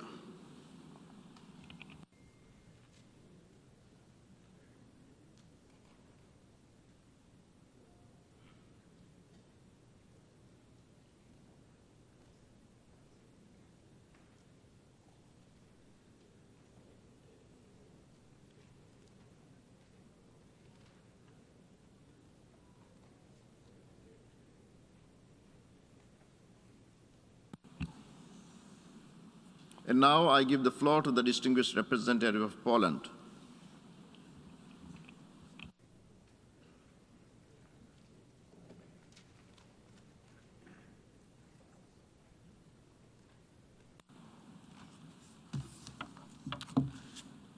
Mr. President, Mr. Secretary General, distinguished delegates, Poland fully supports the resolution just tabled by Ukraine and calls on each member state to stand firmly behind it. We deeply believe that through this act, we will demonstrate our adherence to the principles enshrined in the UN Charter.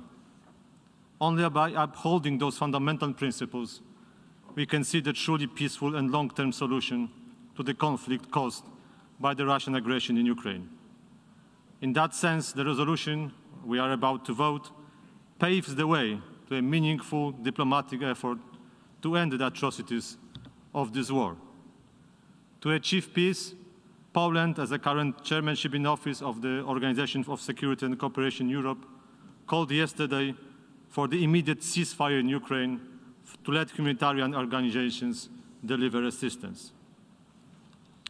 But these appeals for peace are even more urgent when you look at the events in Ukraine from a close distance perspective. Let me tell you how we, Poles, see and respond to the horrors of this war as neighbors and friends of Ukraine. There is no doubt that we are confronted with one of the biggest humanitarian crises in Europe since World War II. In the first 3 days of Russian aggression, facilitated by the complicity of the Belarusian regime of Alexander Lukashenko, we witnessed more than 500,000 people fleeing Ukraine, 300,000 of which found refuge in my home country. We keep our borders open. Our diplomatic missions help those who seek refuge in Poland. The nationals of all countries who suffered from Russian aggression or whose life is at risk can seek shelter in my country. And I can tell you, only for the first half of today, we welcome people of 125 nationalities fleeing Ukraine to Poland. So that means it concerns us all. The list of these nationalities are too long to read to you. So I just read the first, those with more than 100 nationals fleeing to Poland only today in the morning. Ukraine, Uzbekistan, Nigeria, India, Morocco, Kazakhstan, Pakistan, Afghanistan, Poland, Belarus, Iran, Turkey, Algeria, and Russia. This refuge applies also to the students, which I understand is a serious concern of some colleagues here in the chamber. The students are also welcome to Poland, and they are offered to continue their studies in Poland. We know that some of the missions here in New York were targeted by the disinformation suggesting discriminatory practices at the Polish-Ukrainian border based on race and religion. I can tell you this is a complete lie and a terrible insult to us. Besides giving refuge, Poland delivers to those who suffer a very practical and tangible help. My government organized special trains for the elderly and mothers with small babies, as well as convoys with supplies and medical aid. There are 7,000 beds in 20 hospitals ready for those wounded and sick, and I want to announce that the first Ukrainian refugee babies were born in Poland in the last 24 hours, and the first life-saving operations were carried out for the elderly in our hospitals. Poland stands ready to cooperate closely with you and OCHA, International Committee of the Red Cross, and other humanitarian organizations to ease the burden of the civilians targeted by the Russian aggression. But what I am most proud of is the outpour of spontaneous readiness to help by individuals. Polish families are opening their homes to refugees. They offer clothes, food, and accommodation. Thousands of private cars are coming from all over Poland to pick up those who cross the border. On the first 2 days, we experienced long traffic jams because of the number of cars coming from all the corners of Poland. Polish people stand in lines for hours to donate blood for Ukraine. The scale of help was offered was so big that the government opened a special website, Helping Ukraine, where volunteers can register and get guidance on those in need. While diplomats in my mission are fulfilling our diplomatic duties here in New York, our family members and friends are welcoming refugees coming directly from the war zone. In this conflict, Poland may not be a geopolitical superpower, but we want to be a solidarity superpower. And this is how we want to change the grim reality for better. At the same time, I would like to pay a tribute to those Ukrainians who defend their motherland and continue to stand for their country's freedom. Those are not only soldiers, but also people like Vasilina, a 30-year-old mother of two small daughters, living in a village near the Polish-Ukrainian border. When offered a trip to Poland by my family, she answered, "I cannot leave Ukraine now. This is my country. I have to stay and take care of it." And now she is cooking food for soldiers and refugees at the border. A similar answer was given by our diplomats in Ukraine. We keep our embassies and consulates open, and they keep fulfilling their diplomatic and consular duties. Let me share you, colleagues, the message to you I received today in the morning from our ambassador, Bartosz Cichocki, in Kyiv. I quote, "I am the Polish ambassador to Ukraine. I work in Kyiv, a city the size of Berlin, inhabited by over 4 million people. From Thursday morning, I have to hide from the bombing in my basement several times a day. I wake to exchanges of machine gun fire. Windows are shaking from the missile detonations. I am convinced that right now, when you are deciding in New York, hundreds of thousands of terrified residents of Kharkiv, Dnipro, Zhytomyr, Mariupol, Lviv, and Kiev look at you with hope and faith in the power of international law." End of quote. And I wish to conclude by a reference to the warning expressed by a 19th century Russian novelist, Fyodor Dostoevsky, in his book with a meaningful title, Crime and Punishment. The message of the book is following. When someone, just like Raskolnikov, thinks he is exceptional and free from moral obligations, and therefore feels entitled to committing a crime of murder, in the end, he faces the punishment from the crime itself, because committing a crime is already one's biggest punishment. There is no crime without the punishment. Thank you very much. I thank the distinguished representative of Poland.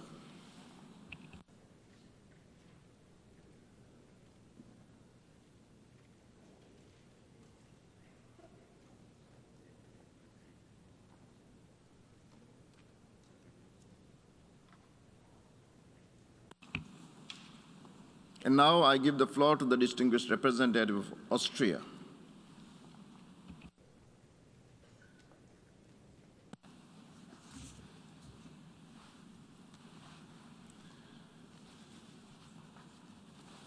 Thank you, Mr. President. And as usual, Austria aligns itself with the statement by the European Union. However, we also want to add our voice in our national capacity, because what is currently being deliberately inflicted upon Ukraine does not allow us to remain silent. Excellencies, colleagues, fellow Ukrainians, let me start by thanking you, Mr. Secretary General, for your clear words this morning and these past days. We are grateful to see that the United Nations is there to help those suffering and in dire need for help. We meet here today to discuss the Russian aggression against Ukraine, to discuss the violation of Article 2.4 of our UN Charter. That we meet here today in this room is a good thing and a bad thing. It's bad because it means after several days since Russia launched its aggression against the sovereign territory of Ukraine, we are still witnessing military attacks, terrible human suffering, and loss of life. It's also bad because questions of peace and security should be addressed by the Security Council. As primary responsible for upholding international peace and security, the Security Council cannot remain silent when basic principles of our international rules-based order are trampled by military boots and squashed by tanks. Last Friday, however, the Security Council decision was blocked by the veto of a permanent member, the Russian Federation, even though 81 members of the international community supported the draft resolution of the co-pen holders. Yes, the veto power is foreseen in the UN Charter, but so is the obligation to uphold UN principles. If in the 21st century the Security Council is blocked in a situation that constitutes a blatant breach of international law, we should ask ourselves if this system of veto powers is still able to regulate our international relations. Yet, colleagues, our meeting here today is also good. It's good that the General Assembly is there to step in if the Security Council cannot fulfill its mandate. And it's good that we now have the opportunity here in this General Assembly Hall to raise our voices, to recall the principles of the UN Charter, our Charter, and to state clearly that we will not stay silent if the Charter is violated in the most serious way. This is our right. This is our obligation as members of the organization. Colleagues, at the end of this debate, we will vote on a resolution condemning the aggression of Russia against Ukraine and showing solidarity with the people of Ukraine. Austria will vote yes on the resolution and urges all of you to do so also. By voting yes, we show the world that the UN is able to take its responsibility to defend the rule of law, international law, and the UN Charter. By voting yes, we show that these acts and similar horrifying acts are not tolerated by the international community. And most importantly, by voting yes, we show the Ukrainian people that they are not alone. I know that for many of us, such votes can be difficult. Some say this is a regional issue, a European problem. Colleagues, an attack against one of our members, one of members of this organization, is an attack on us all. In our interconnected world, our world is one region. Cyber weapons strike everywhere. Missiles have global reach. The world is not only regional, it has become local. Some say we must respect security concerns. Yes, colleagues, we must. Everyone has security concerns.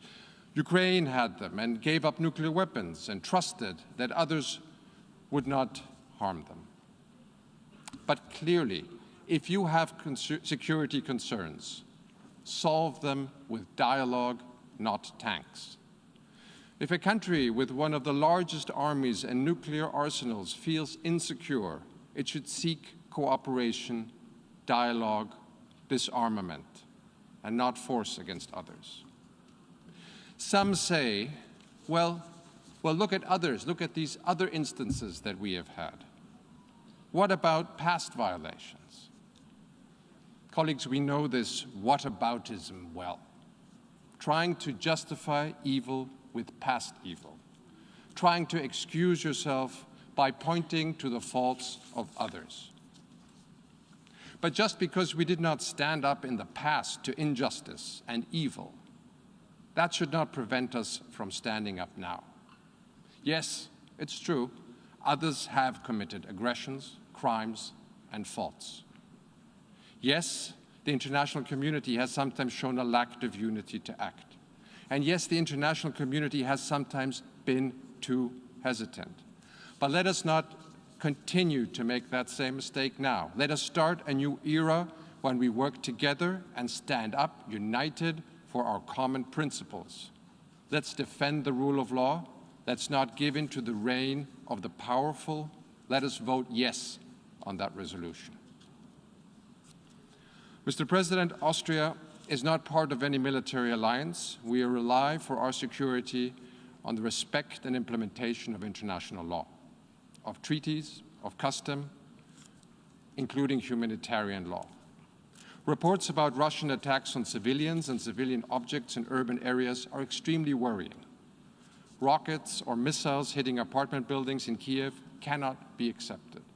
These attacks constitute war crimes under international humanitarian law.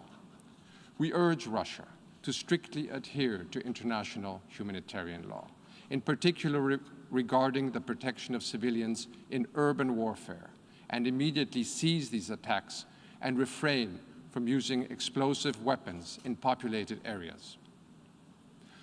We strongly condemn the use of cluster munitions, which is incompatible with international humanitarian law and outlawed under the Convention on Cluster Munitions. And colleagues, the threat of use of nuclear weapons, any nuclear threat of this kind is a violation of the principles of the UN Charter. The implied catastrophic humanitarian consequences do not respect borders and pose a threat to all of humanity. This is completely unacceptable. Perpetrators and those responsible ordering these crimes need to be held accountable. The International Criminal Court may exercise jurisdiction over and investigate any acts of genocide, crime against humanity, or war crimes committed within the territory of Ukraine. In this regard, we welcome the statement of ICC Prosecutor Khan, reminding us all that his office can exercise jurisdiction over and investigate any act of genocide, crime against humanity, or war crime committed within the territory of Ukraine since February 2014. Mr. President, in the last couple of days, Ukrainians have endured incredible human suffering. In order to help ease the humanitarian catastrophe, Austria contributed 2.5 million euros to the ICRC and NGOs, and additional humanitarian assistance will be decided soon. Those organizations' valuable work must be ensured by guaranteeing humanitarian access. Colleagues, in sum, Austria condemns the Russian aggression against Ukraine. Austria calls on Russia to reverse its decision to recognize the self-proclaimed Donetsk and Luhansk People's Republics, which represents a grave violation of the sovereignty and territorial integrity of Ukraine. Austria urges Russia to immediately withdraw its troops and stop any further bloodshed and return to the path of peaceful dialogue, like any member of the UN is obliged to do. Vienna is ready to host and facilitate such dialogue. We hope that today's start of bilateral discussions between delegations from Ukraine and Russia can serve as a first step towards an urgently needed ceasefire. And colleagues, we call on you to vote yes on today's resolution. I know it's not always easy. Many of us have good relations with Russia. We love the culture, admire the traditions, and have good Russian friends. But a good friend, an honest friend, will speak up and say what needs to be said to do and what needs to be done when a friend commits an illegal, an evil act. This is what this resolution is for. Imagine for one moment that you are in Ukraine's shoes. What would you expect from the UN, from this General Assembly, if you were in Ukraine's place? In this dark hour, it is our moral, our legal obligation to condemn the violations of the Charter and show solidarity with the victim of an aggression. Austria will show its full solidarity with Ukraine, the Ukraine government, Ukrainian people. We stand with you. Thank you. I thank the distinguished representative of Austria.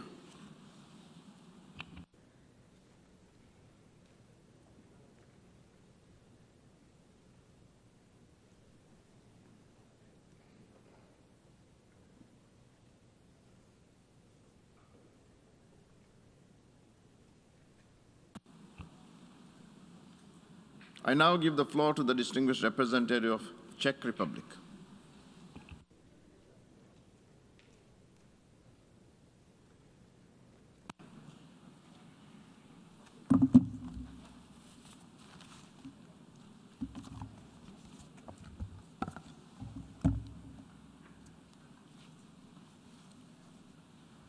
Mr. President, Mr. Secretary General, Excellencies, the Czech Republic aligns itself with the EU statement and wishes to add the following in its national capacity.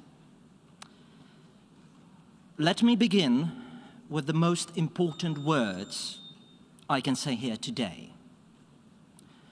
We urge Russia to stop immediately its military actions and to unconditionally withdraw all its forces and military equipment from the entire territory of Ukraine.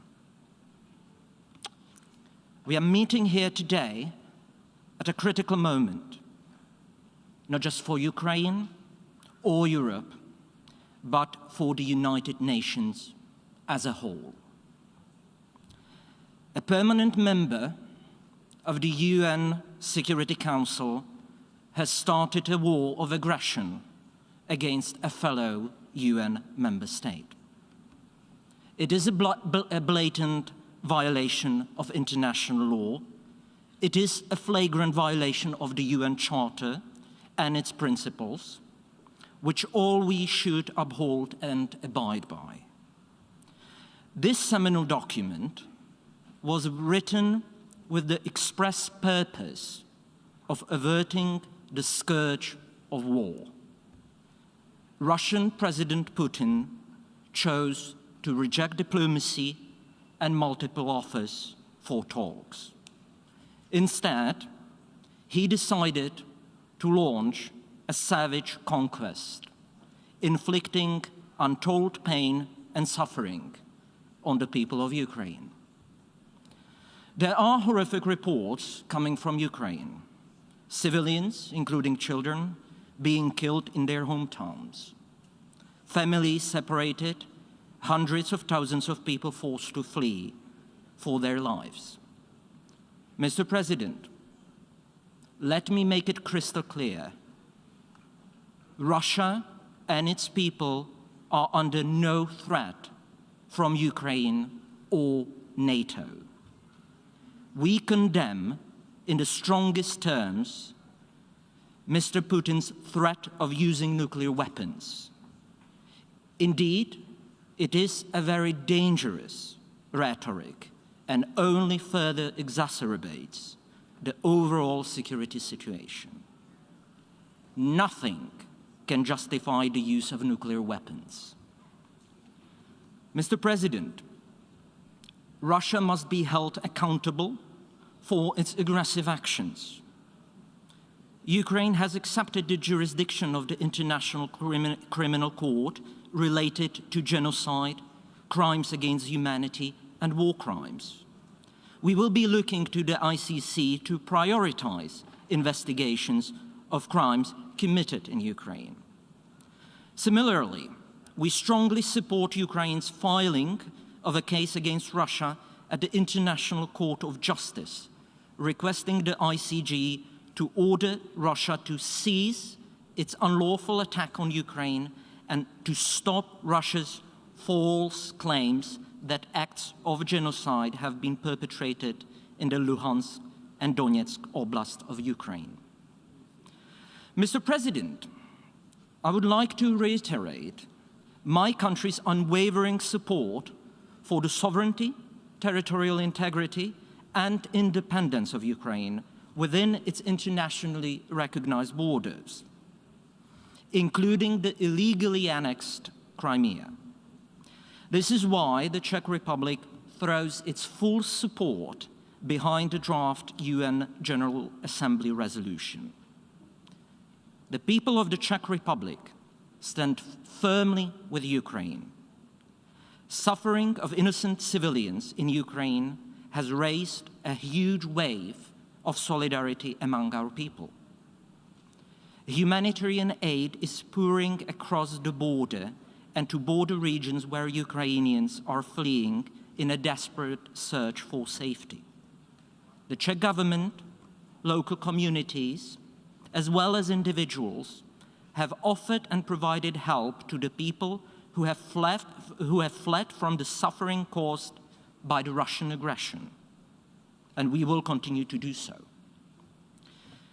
Mr. President, we deeply regret the use of a veto by the Russian representative last Friday to block the UN Security Council resolution. This prevented the UN Security Council from fulfilling its fundamental role to maintain international peace and security. It is yet another proof of Russia's blatant disrespect for this organization. However, the large number of co-sponsors of the draft resolution clearly demonstrated the prevailing opinion of the international community. Mr. President, Russia cannot veto the reality on the ground. And let me here echo the words of the UN Secretary General speaking after last Friday's vote in the Security Council. The United Nations was born out of war to end war. Today, that objective was not achieved. We must never give up. We must give peace another chance. Dear colleagues, we, the representatives of 193 nations gathered here at this emergency special session of the UN General Assembly, have a solemn duty to uphold the purpose and basic principles of the UN Charter and international law, as we are about to take a vote on a draft resolution which is soon to be formally introduced. Dear colleagues, soon each and every member of this honorable body will have a chance to declare where they stand on the UN Charter and international law. And quite frankly, on the most crucial matter of war and peace. Excellencies, colleagues, I'm making a plea to each and every one of you representing here all UN member states. Please vote for this resolution. Vote with your conscience. Vote for the end of bloodshed and human suffering. Vote for peace. Vote for the UN Charter and international law. Vote for all the good our United Nations was founded to represent. And please let us not forget, the whole world is watching. Thank you. I thank the distinguished representative of the Czech Republic.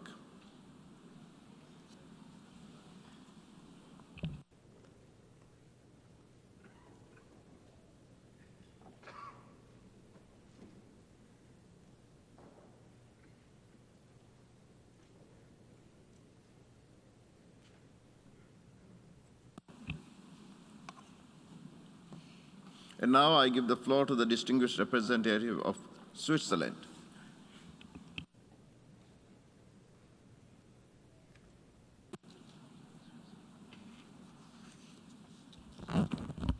Monsieur le Président, Monsieur le Secrétaire général, chers collègues, comme Dag Hammarskjöld l'avait énoncé avec beaucoup de clarté, les Nations unies n'ont pas été créées pour nous amener au paradis, mais pour nous sauver de l'enfer.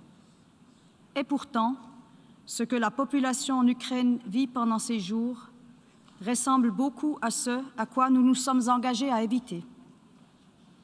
C'est pourquoi cette Assemblée se réunit aujourd'hui face à une guerre qui a déjà coûté la vie à de nombreuses personnes. Chaque vie perdue est une de trop. Nos pensées sont avec les victimes et leurs familles. Nous exprimons notre solidarité avec le peuple ukrainien et avec ses autorités démocratiquement élues. Nous sommes fortement préoccupés par la situation humanitaire et les déplacements de centaines de milliers de personnes. Cette Assemblée se réunit aujourd'hui à la demande du Conseil de sécurité, faute de consensus entre ses membres permanents. La Suisse a soutenu le projet de résolution au Conseil de sécurité visant à mettre fin aux hostilités et à rétablir le droit international. Le blocage de cette résolution par le veto d'un membre permanent est contraire à l'article 27 de la Charte. La Fédération de Russie, en tant que partie au conflit, aurait dû s'abstenir de voter. Nous soutenons pleinement le projet de résolution de l'Assemblée générale et appelons tous les États membres à en faire de même. La Suisse condamne fermement l'attaque de la Russie contre l'Ukraine. Elle est également préoccupée par l'utilisation du territoire bélarusse pour mener cette opération militaire. Les tentatives russes pour légitimer son action ne sont pas crédibles. Il n'y a eu aucune provocation permettant de justifier une telle attaque.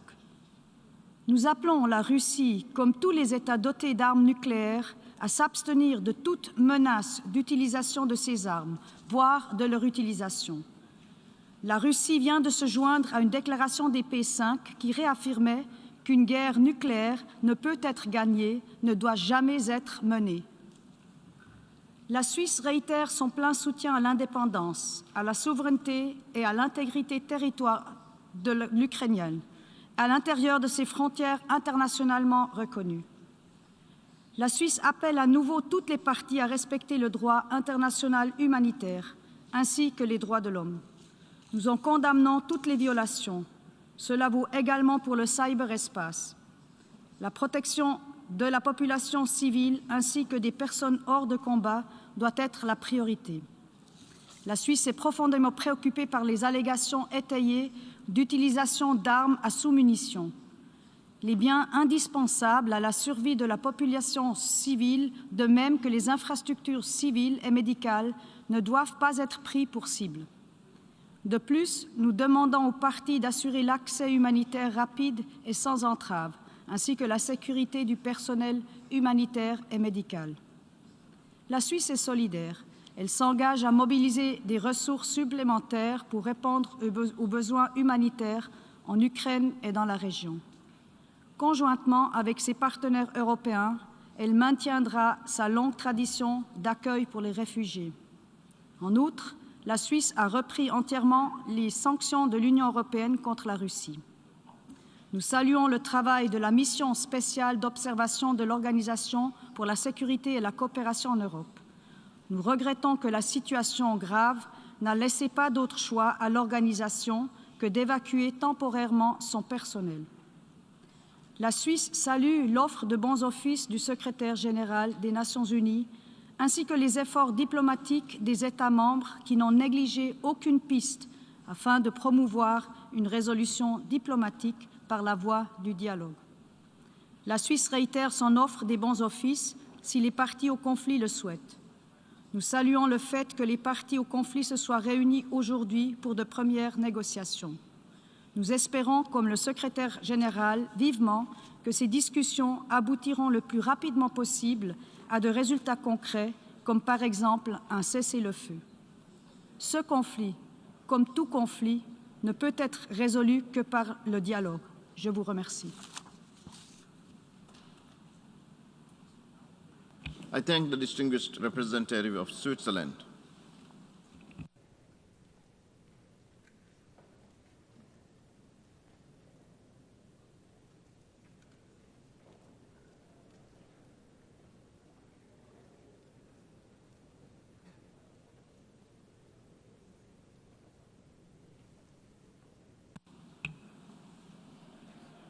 I now give the floor to the distinguished representative of New Zealand.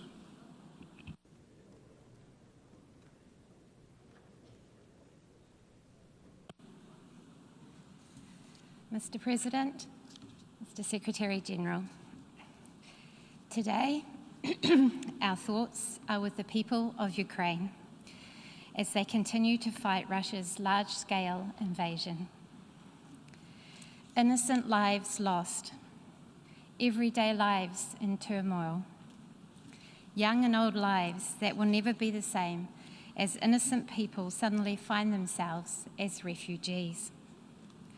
The worst part of the trauma we see unfolding in front of us is knowing that it was completely avoidable.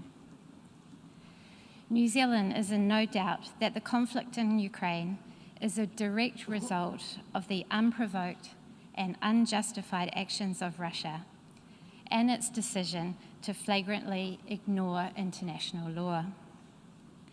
Russia is escalating its aggression by its decision to increase the readiness of its nuclear weapons. Russia's actions are nothing short of the acts of a bully.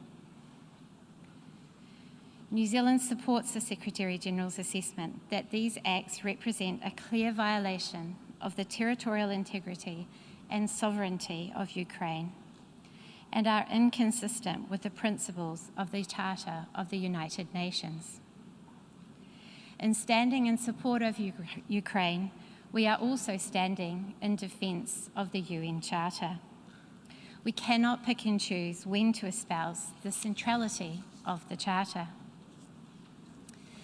This emergency session of the General Assembly is taking place as a direct result of Russia's actions alone. Its ongoing military aggressions threaten not only the peace and security of Ukraine, but that of Europe and of the international community. We are here today because the United Nations Security Council failed to act last Friday to condemn Russia's actions to invade Ukraine. Russia's use of the veto, when it is not only party to this conflict, but the direct cause of it, is a disgrace. New Zealand, along with a group of small states, opposed the granting of the veto to the P5. We have continued to oppose the veto since its inception, and we remain strong in our conviction that there is no place for the veto in the UN Security Council. With the Security Council having failed to deliver against its responsibilities, we, the General Assembly, must now stand up to play our part. New Zealand is a primary co-sponsor of the General Assembly resolution, and we encourage all member states to vote in favour of the resolution.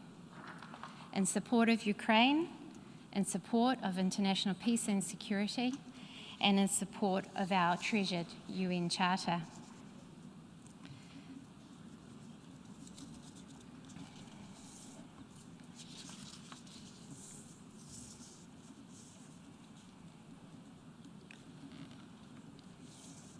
Excuse me. New Zealand has consistently expressed our strong support for international efforts to de-escalate the Ukraine crisis diplomatically. Having turned away from diplomacy, Russia must now face the consequences of that decision. New Zealand has joined other member states in implementing measures to respond to Russia's actions, including introducing targeted travel bans against Russian government officials and other individuals associated with the Russian invasion of Ukraine, and prohibiting the export of goods to Russian military and security forces. Our thoughts today must be with the people of Ukraine, who are now facing a humanitarian crisis caused by the conflict. We echo the President of the General Assembly's call that all member states must uphold their obligations under international humanitarian law. Further, we, the international community, must act now to prevent further pointless loss of innocent life and to support those who now find themselves displaced through no fault of their own. We commend Ukraine's neighbours for their selfless acts of taking in large numbers of Ukrainians and other nationalities who seek refuge from this conflict. We acknowledge with a grim sense of horror, but sadly, little surprise, the role of accomplice and facilitator that Belarus has played in support of Russia's invasion. New Zealand has also extended its travel bans to key members of the Belarusian government. New Zealand is contributing financially to the humanitarian response and will consider all humanitarian options available to support the international humanitarian response. We welcome France and Mexico's tabling of a humanitarian resolution in the United Nations Security Council today. Finally, Aotearoa New Zealand is a proponent of peace and reconciliation.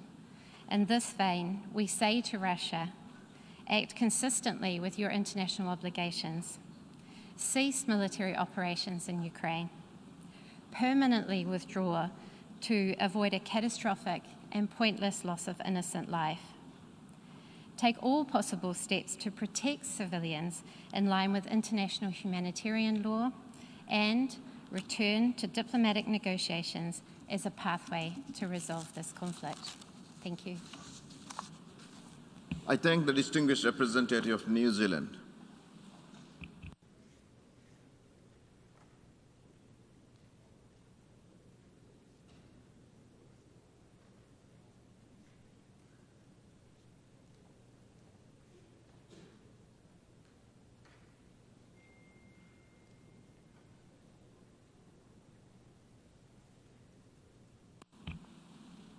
I now give the floor to the distinguished representative of Panama on behalf of the Alliance for Development and Democracy.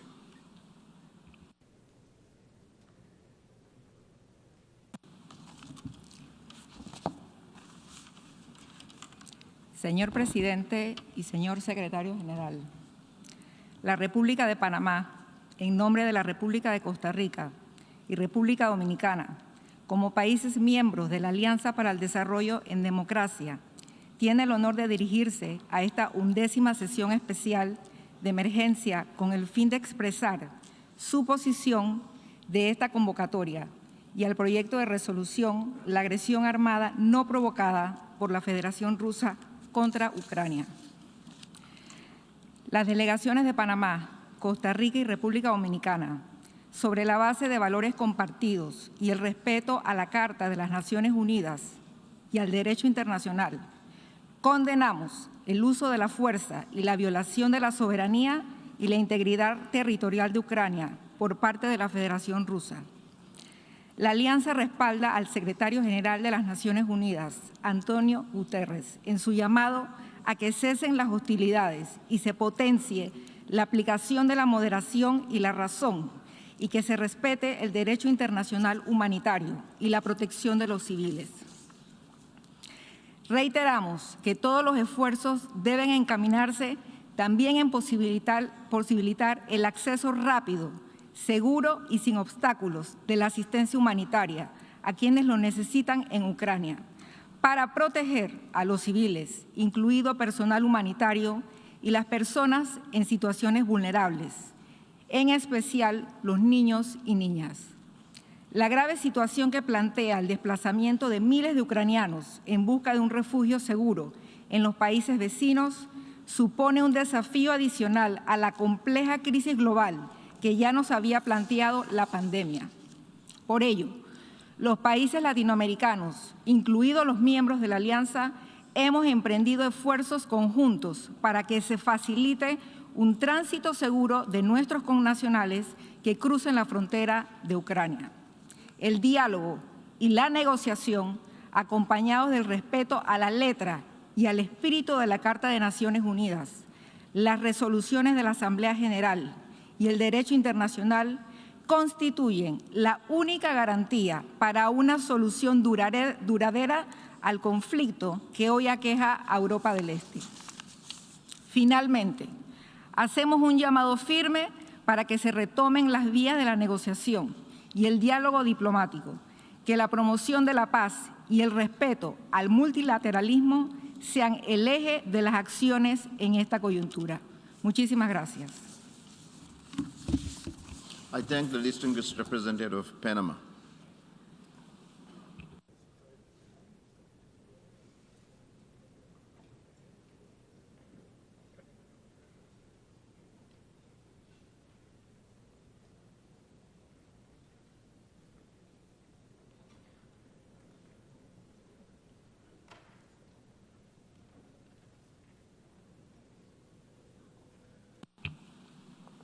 I now give the floor to the distinguished representative of China.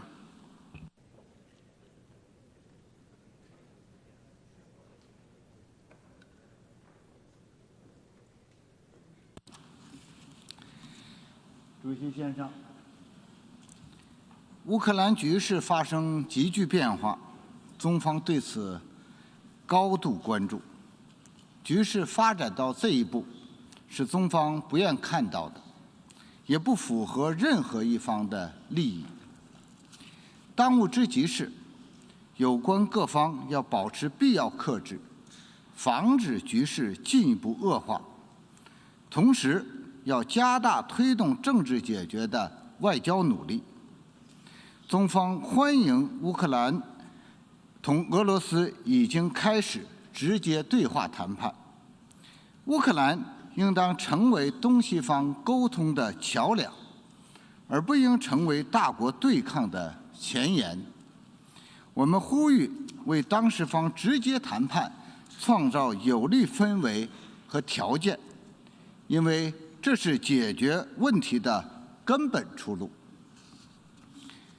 联合国和国际社会有关各方采取的任何行动，都要以地区和平稳定为重，以各方普遍安全为重，应当有利于紧张局势降温，有利于推动外交解决。中方不赞成任何可能激化矛盾的做法。中方支持联合国有关机构继续在乌克兰开展人道救援工作。我们认为，平民的生命财产安全和人道主义需求应当得到有效的保障。主席先生，中国作为联合国安理会常任理事国，始终认真履行维护国际和平与安全的责任。中方关于尊重国家主权和领土完整，遵守联合国宪章宗旨和原则的基本立场是一贯的、明确的。我们将继续为寻求和平、实现和平发挥建设性作用。主席先生，冷战早已结束，基于集团对抗的冷战思维应当平弃，挑起新的冷战更是有百害而无一利。一国的安全不能以损害他国安全为代价，地区安全更不能以强化甚至扩张军事集团来保障。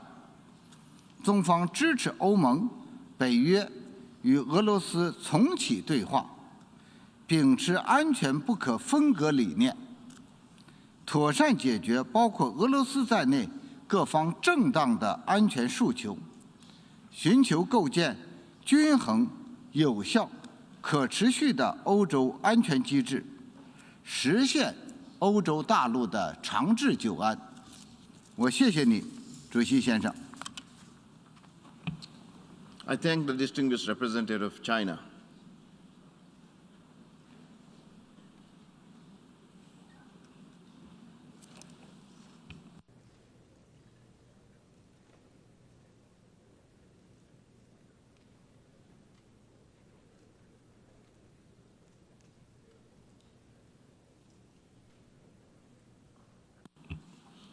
I now give the floor to the distinguished representative of Bulgaria.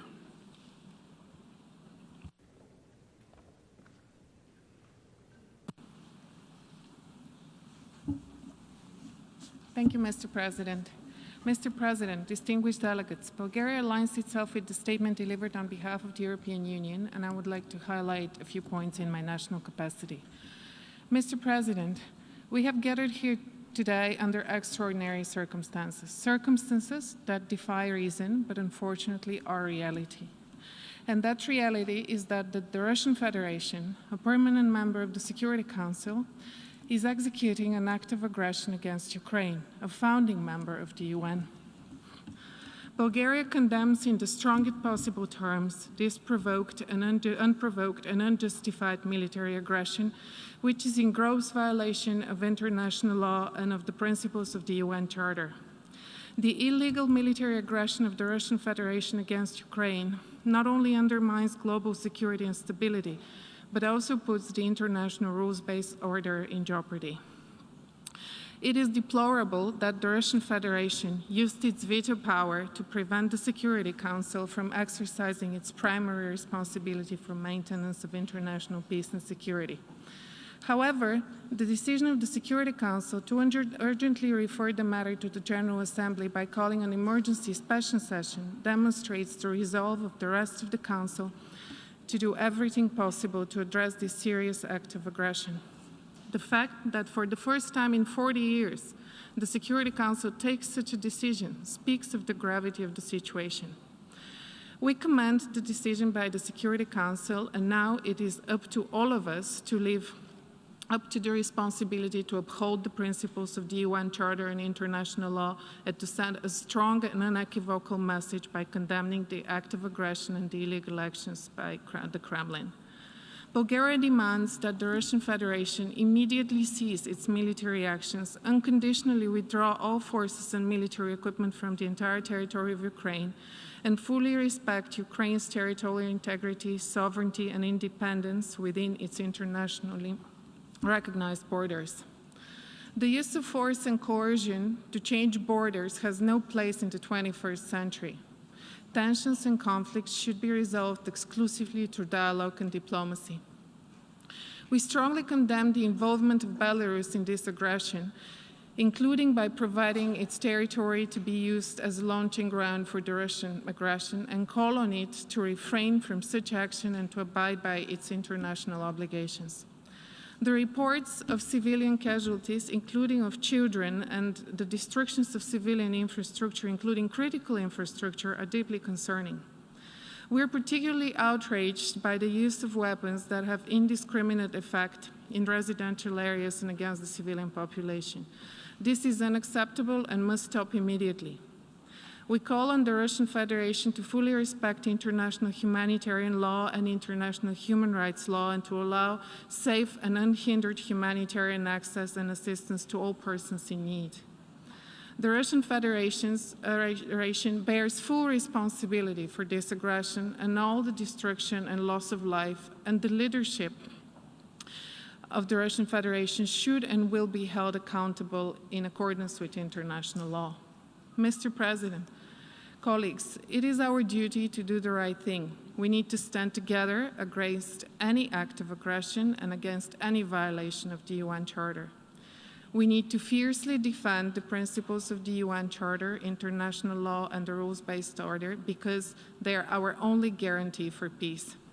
We cannot turn a blind eye when a blatant act of aggression is being executed against a sovereign, peace-loving nation. Today, it is against Ukraine. Tomorrow, it could be against any one of us. In conclusion, I would like to reiterate Bulgaria's unwavering support for the sovereignty, independence, unity, and territorial integrity of Ukraine within its internationally recognized borders. I would also like to thank the Ukrainian people for their extraordinary courage and resilience. You're not alone. Thank you. I thank the distinguished representative of Bulgaria.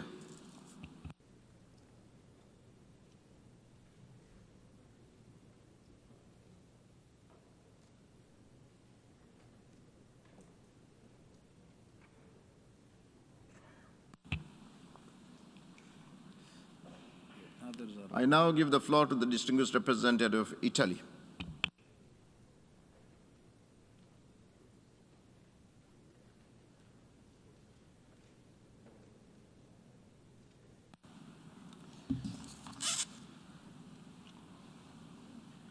Mr. President, Mr. Secretary General, dear colleagues, Italy aligns itself with the statement of the European Union and wishes to add the following remarks in its national capacity. We do welcome the convening of this special emergency session. Following the impossibility for the Security Council to discharge its duties and adopt its own resolution on the matter, due to the veto of the Russian Federation, the General Assembly had an obligation to make its voice heard in front of such a grave threat to international peace and security. We are thankful to those members of the Security Council that made this possible. Italy, together with its EU partners and allies, has made its position clear all along throughout this entire crisis, with statements and consistent acts, standing firmly in support of the sovereignty and territorial integrity of Ukraine and in full solidarity with the Ukrainian people. The unprovoked aggression decided by the Russian leadership is a blatant violation of international law and the UN Charter, and as such, it has to be condemned in the strongest possible terms. The involvement of Belarus as a facilitator of the Russian aggression is also to be condemned. In close coordination with the EU partners and allies, we have implemented unprecedented economic and financial sanctions, including on Belarus. As already stated, further steps will have to be taken if the assault against Ukraine continues. We call upon the Russian Federation to stop immediately its action and to withdraw its military forces from the territory of Ukraine within its internationally recognized borders extending to territorial waters. We urge the Russian Federation to respect the principles set in the UN Charter and in the Declaration of Friendly Relations, to abide by the Minsk Agreement and to redirect urgently its action towards a peaceful solution. We trust that the General Assembly will, through the adoption of the tabled draft resolution, show cohesion and determination in dealing with a situation that is threatening the existence of a member state, causing a growing number of casualties, including civilians and children, and ultimately is undermining the very essence of multilateral relations. Mr. President, Russia's actions are causing enormous human suffering and triggering a humanitarian disaster. We express our heartfelt solidarity with Ukraine and its people, and we mourn all the victims of this безмысленная война, of this senseless war.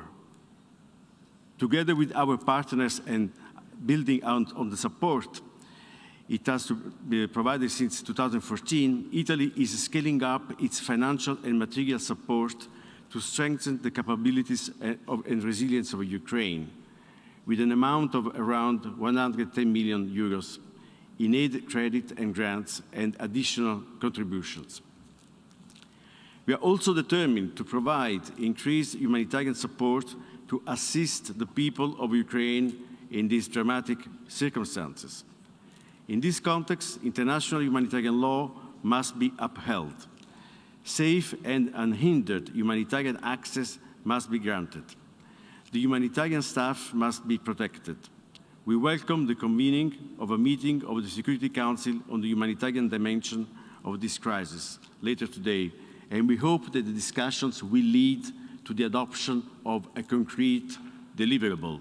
Lastly, we acknowledge and support the statements of the Secretary General in defense of the principles of the UN Charter and his action in support of the humanitarian needs in Ukraine. Italy will remain actively engaged in close coordination with its European partners and allies, and reaching out to the broader UN membership in favor of the immediate halt of this aggression and in support of the urgent return to a peaceful path. I thank you, Mr. President. I thank the distinguished representative of Italy.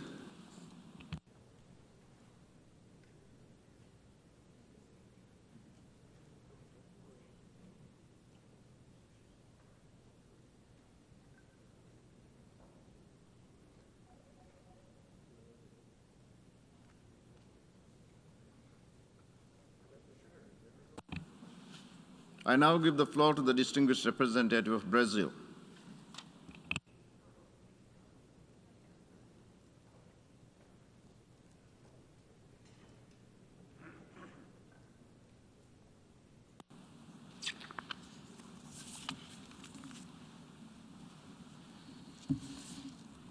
Mr. President, Mr. Secretary General, this is a defining moment for our organization and for the world.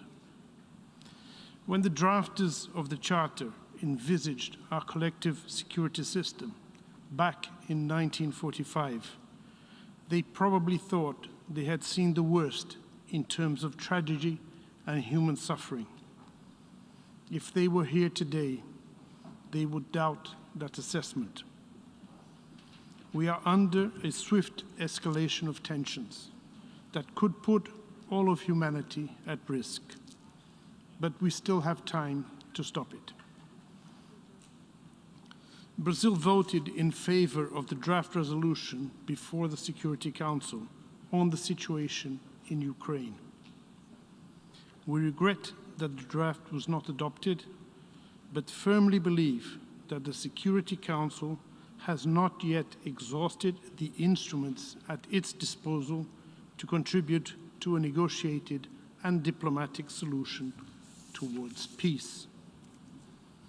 The urgency of the situation convinced us of the need to add the voice of the General Assembly to that of the Security Council in seeking solutions to the crisis in and around Ukraine. No one can deny the primary responsibility of the Security Council for the maintenance of international peace and security, nor the complementary role that this assembly can play to that end. Brazil welcomes the engagement of the Secretary General in attempting to de-escalate the growing tensions. It also notes that Ukraine has initiated a case in the International Court of Justice based on the Genocide Convention.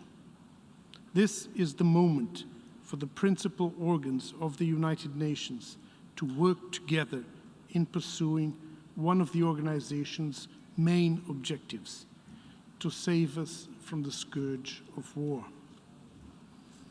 For that, we need to be exceedingly cautious in moving forward, both in the General Assembly and elsewhere.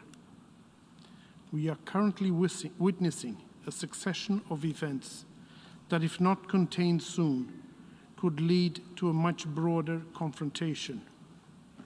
Everyone will suffer, not just those who are fighting.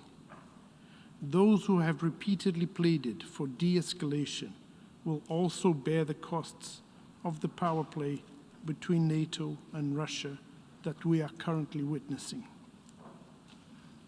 Over the last years, we have seen the progressive deterioration of the security situation and balance of power in Eastern Europe. The undermining of the Minsk agreements by all parties and the discrediting of the security concerns voiced by Russia prepare the ground for the crisis we are all witnessing. Let me be clear, however, this situation in no way justifies the use of force against the territorial integrity and sovereignty of any member state. It is against the most basic norms and principles we all abide by, and a clear breach of the UN Charter. Mr. President, it is of our collective interest to jointly do all we can to stop and reverse the belligerent actions before it is too late. Brazil reiterates its calls for an immediate ceasefire in Ukraine, as well as for full respect for international humanitarian law. Equally important, we call all actors involved to reassess their decisions concerning the supply of weapons, the recourse to cyber attacks, and the application of selective sanctions, particularly those which could affect the global economy, including the critical area of food security. At this moment, we need constructive solutions, not actions that will only prolong hostilities and spread the conflict, with rippling effects to the world's economy and security. As we speak, hundreds of thousands of civilians have already fled Ukraine. Many more will certainly follow, millions perhaps. The destruction of infrastructure has left people without electricity and water. Damage to essential infrastructure, interruption of basic services, including transportation and access to basic supplies, the danger to persons with disabilities, the elderly, and children are causes of grave concern.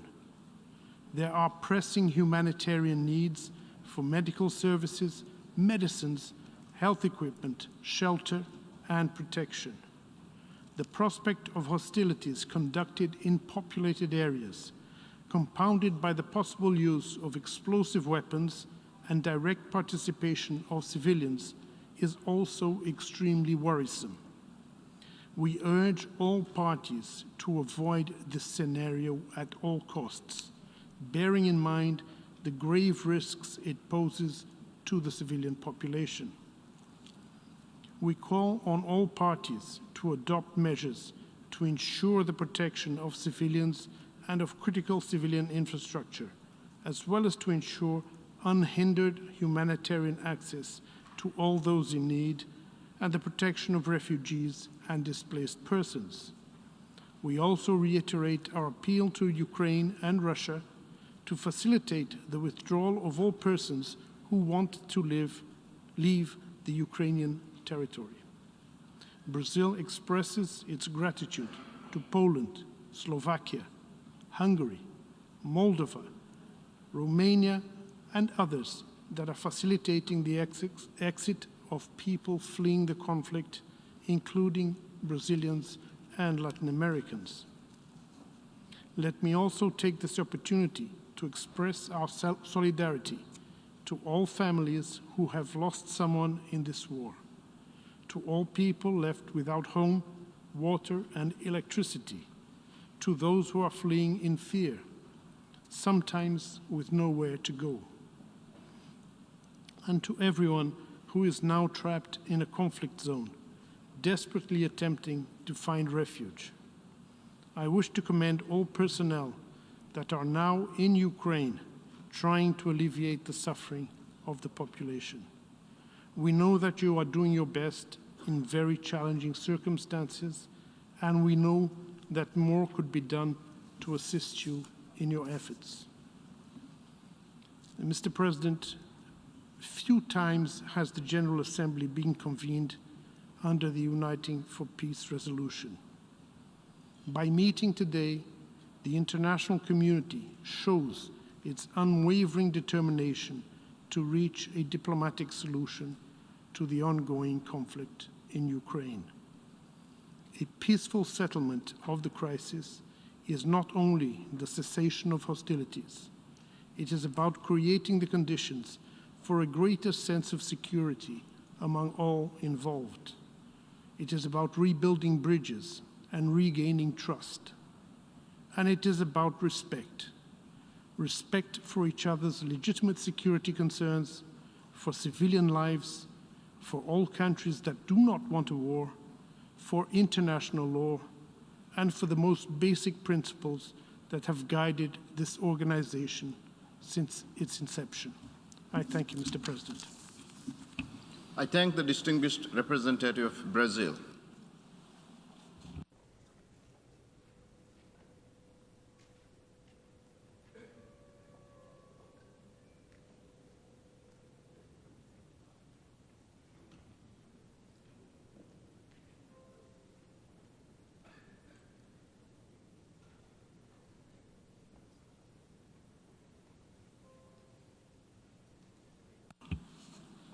I now give the floor to the distinguished representative of Canada.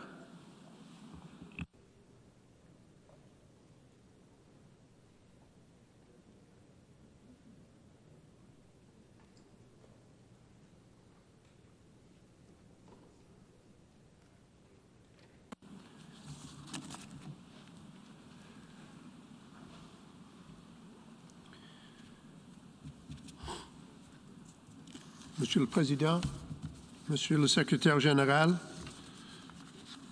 chers délégués, nous nous réunissons à une heure très grave. La Fédération de Russie, membre permanent du Conseil de sécurité, a lancé une guerre d'agression illégale et injustifiable contre la souveraineté, l'intégrité territoriale et l'indépendance politique de notre État membre de l'ONU, l'Ukraine.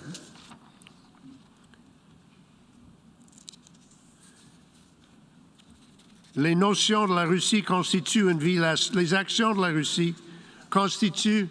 une violation flagrante de la Charte des Nations unies, de ses objectifs et de ses principes.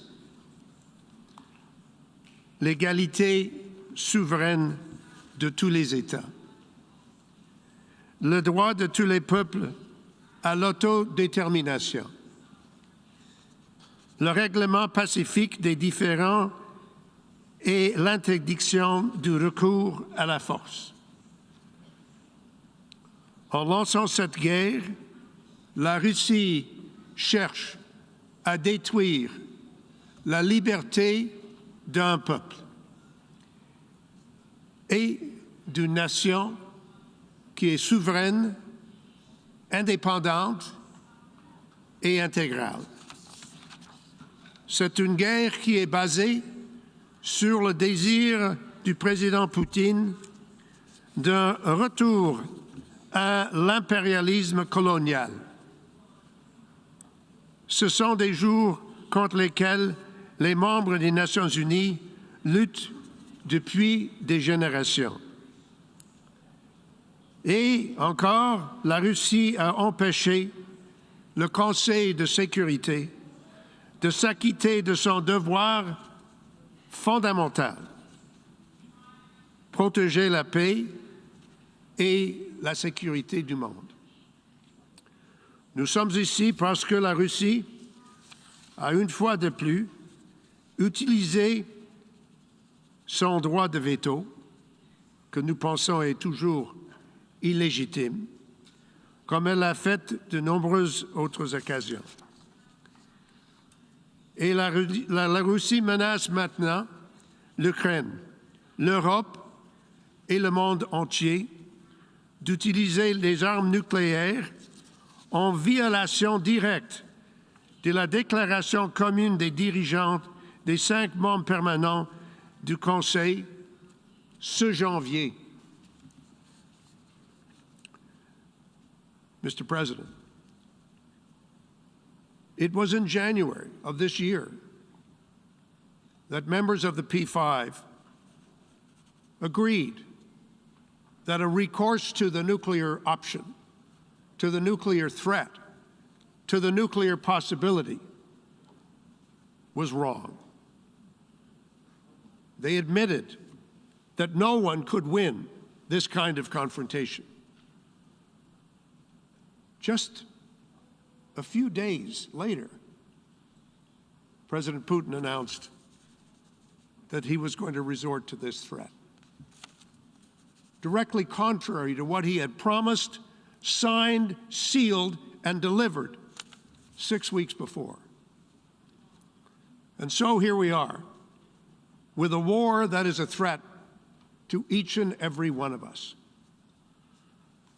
Through this resolution before us today, we as members of the United Nations have the chance to stand up in defense of a free people and to rebuke the evil notion that might makes right. And now we must all step up and stand up. Canada urges all member states to unequivocally condemn Russia's actions and to vote in favor of the resolution that is now before the Assembly. Russia has not been alone in undermining these foundational norms and rules, Mr. President. Belarus has also violated its obligations under the UN Charter and under international law. By allowing Russia to use its territory to invade and launch attacks against Ukraine, Belarus is aiding and abetting Russia's illegal war of aggression. Belarus's decision to send its force into Ukraine and to revoke its non-nuclear status are all completely unacceptable to us and completely incompatible with its obligations under the Charter of the United Nations. Mr. President, there must be accountability for these actions. As Russia has escalated its unjustifiable attack on Ukraine, its forces have encircled and shelled Ukrainian cities, targeting, killing, and maiming innocent Ukrainian civilians, children, women, and men. They are bombing civilian objects, hospitals, schools, kindergartens, apartments, and homes. They're looting and forcibly displacing civilians. Many hundreds of thousands have fled in freezing temperatures, seeking shelter across Ukraine's borders. There are credible reports that Russian forces are using prohibited weapons, including cluster bombs, and imposing siege warfare on Ukrainian cities. This is not news that comes in last week, news that comes in this morning. Pictures one can see visibly on social media as to what is taking place. Very different from the wars that have been waged in the past. We know what is happening in real time, and it is completely abhorrent. Let me be very clear, Mr. President. These are violations of international law, and they are acts that could amount to war crimes under international humanitarian law. Those acts flow directly from decisions that were made by President Putin and his inner circle, that were enabled by Belarus and their leaders, and carried out by Russia's armed forces and its proxies. These crimes began with an idea. What was the idea? We don't have to invent it. All we have to do is read President Putin's speeches and watch his declarations. The idea that a group of people are lesser, unequal, and unworthy unworthy of the protection of the law. The idea that a people, in fact, do not exist as a people, that they don't have a right to be themselves, that they don't have a right to their own nation, to their own country, that they have no right to the protection of the Charter. The way Vladimir Putin describes the Ukrainian nation and its supporters over many generations fits the description of the idea that I have described. And it's that idea that lies at the heart of the acts that follow, because actions don't come out of the blue. They don't come out of nothing. It all starts with an idea. And yet, with a terrible sense of irony, President Putin has perverted the very notion of genocide by alleging that genocide has been committed in Ukraine. I must stress, there has been no such finding substantiated by any UN or independent organization. And as my colleague from Brazil said, just speaking before me, if there are complaints, and obviously there have been in this chamber and in the Security Council with respect to the treatment of the Russian minority in Ukraine, even if those complaints were fully justified, they are not an excuse for war, and they are not an excuse for the aggression that we have seen. Ukraine has filed its own application under the Genocide Convention to the International Court of Justice. Canada takes the allegations filed by Ukraine with the greatest seriousness, as it does the decision of the prosecutor of the International Criminal Court to begin an investigation into potential crimes against humanity. These decisions are not taken lightly, and they have the most serious of consequences. But I want to stress, it is the International Court of Justice and the International Criminal Court that are the places for these allegations to be dealt with, not the battlefield, and never by unilateral aggression. That's why we signed up to the Charter. We signed up to the Charter because we agreed that we would subject our disputes to processes created by us over many, many arduous years and debates. What would be done in the event of a profound difference of opinion between states? We don't go to war. We go to the negotiating table. We go to court. We go to mediators.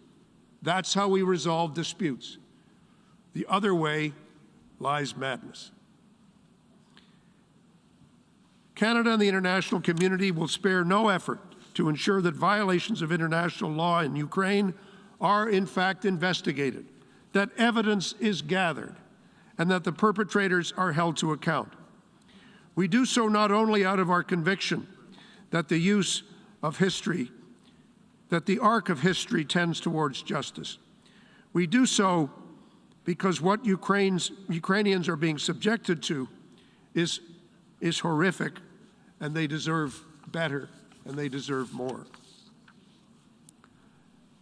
Mr. President, if I may, I'd like to speak directly to the brave people and the government of Ukraine. We are quite simply inspired by you. We are standing with you, and you are not alone. Our support for Ukraine, your country, for your Ukrainian democracy, and for your right to choose your own future in Ukraine remains unwavering, steadfast, and resolute. Canada will do everything in its power to help you as you hold strong and defend your homeland against this terrible Russian aggression. Together with our partners, we will ensure that President Putin and those who ordered, implemented, and enabled this reckless war will continue to face significant costs and to be held accountable for their actions. Your struggle is now our struggle, and we are with you. Mr. President, if I could speak directly to the people of Russia. To the Russian protesters who are bravely demonstrating against the war, who have been met with brutal force and arbitrary arrests by riot police. To the thousands of Russian citizens who have written letters, had the courage to put their name on a letter to the President of Russia, condemning this reckless decision. To all those Russians at home and abroad who are opposed to this senseless war, and you are in the millions. Canada and the world, we see you and we hear you.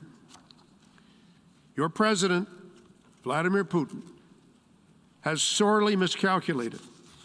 He has ignored the democratic and law-abiding spirit of the Russian people.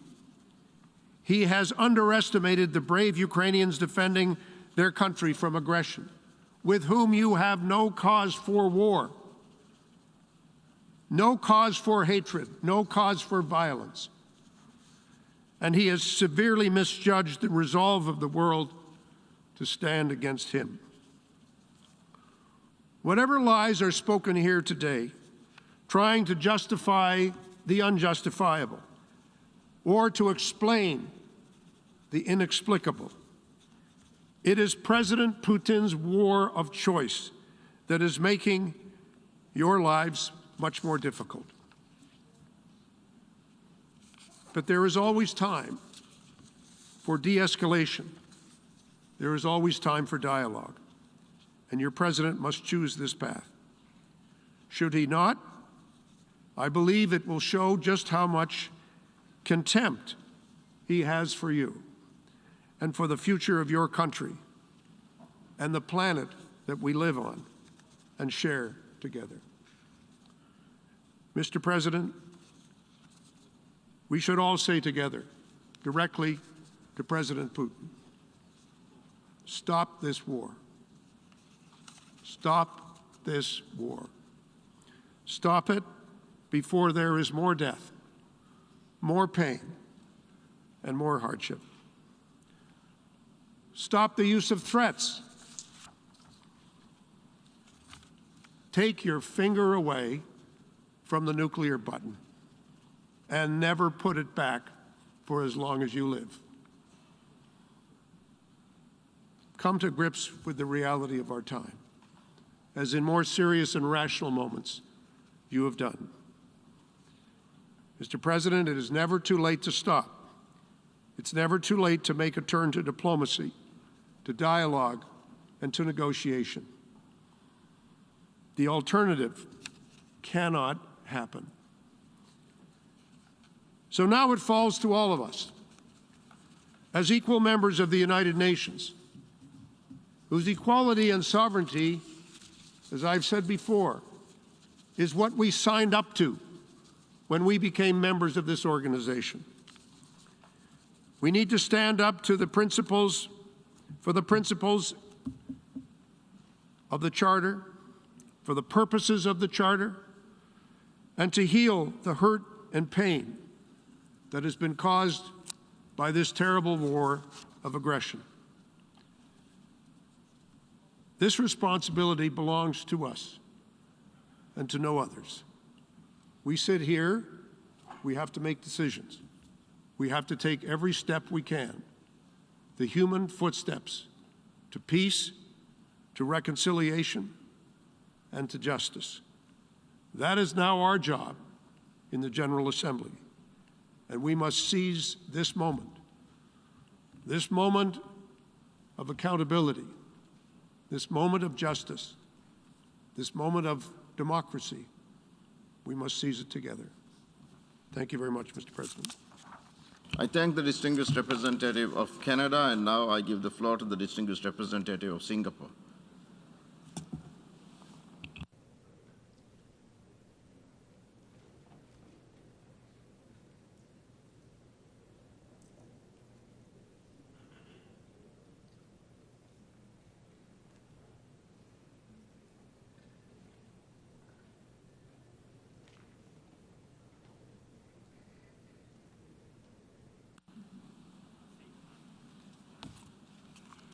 Thank you very much, Mr. President. We are meeting today in a historic emergency special session because the UN Security Council was unfortunately unable to discharge its primary responsibility for the maintenance of international peace and security as a result of the veto cast by the Russian Federation, which is regrettable. We welcome the convening of this emergency special session as it allows all countries, especially the small countries, to raise their voice, to state their views, and to register their concerns in this universal organ of the United Nations. Mr. President, Singapore has always taken a consistent position on the sovereignty, independence, and territorial integrity of all countries. Singapore is a staunch supporter of the rules-based multilateral system and of the United Nations. The unprovoked invasion of Ukraine by the Russian Federation is a clear and gross violation of the fundamental norms of international law and of the UN Charter. The UN Charter prohibits the use of force and acts of aggression against another sovereign state. This is a matter of principle for all small states and a matter of fundamental importance to all members of the General Assembly. For a tiny city-state like Singapore, this is an existential issue. A world order where might is right, or the strong do what they can and the weak suffer what they must, would be profoundly inimical to the security and survival of small states. We cannot accept one country attacking another without justification, arguing that its independence was the result of, and I quote, historical errors and crazy decisions, unquote. We simply cannot accept such an argument. Such an argument and rationale would go against the internationally recognized legitimacy and territorial integrity of many countries, including Singapore. This is why Singapore condemns, in the strongest terms possible, any unprovoked invasion of a sovereign country under any pretext. We deplore the Russian Federation's special military operation against Ukraine, both its operation in the Donbas region and the broader land, air, and sea attacks across Ukraine, including on Kyiv, the capital city.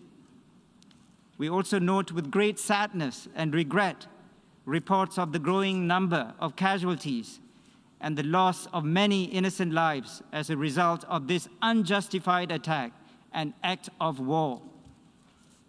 We have taken note of the UN Humanitarian and Emergency Relief Coordinator's comments about the scale of the humanitarian assistance required to help those affected, and we call for safe and unhindered access for humanitarian assistance to Ukraine and all those in need. Mr. President, we reiterate that the sovereignty, political independence, and territorial integrity of all countries, including Ukraine, must be respected within its internationally recognized borders. The Secretary General of the United Nations has stated that he considers the actions of the Russian Federation to be a violation of the territorial integrity and sovereignty of Ukraine and inconsistent with the principles of the Charter of the United Nations. We agree with the Secretary General entirely. Let me repeat, we agree with the Secretary General entirely, and we support his call for the Russian Federation to withdraw all its troops from the territory of Ukraine and for the responsible actors to immediately cease all hostilities and prioritize diplomacy to address all issues peacefully in accordance with the UN Charter and international law. We also support the good officers of the UN Secretary General to be deployed in any way possible to facilitate diplomatic contacts and negotiations. Mr. President, let me conclude by saying that the world is watching us as we meet today in the General Assembly. As members of the General Assembly, we have to act swiftly, firmly, and with unity of purpose. Singapore is one of the main co-sponsors of the draft resolution that has been tabled for adoption in this General Assembly. Singapore will not hesitate to vote yes on this draft resolution. Singapore will always vote to uphold the principles of the UN Charter and to uphold international law. And I would like to urge all members of the General Assembly to vote yes for this resolution. And distinguished delegates, this resolution is not about taking sides.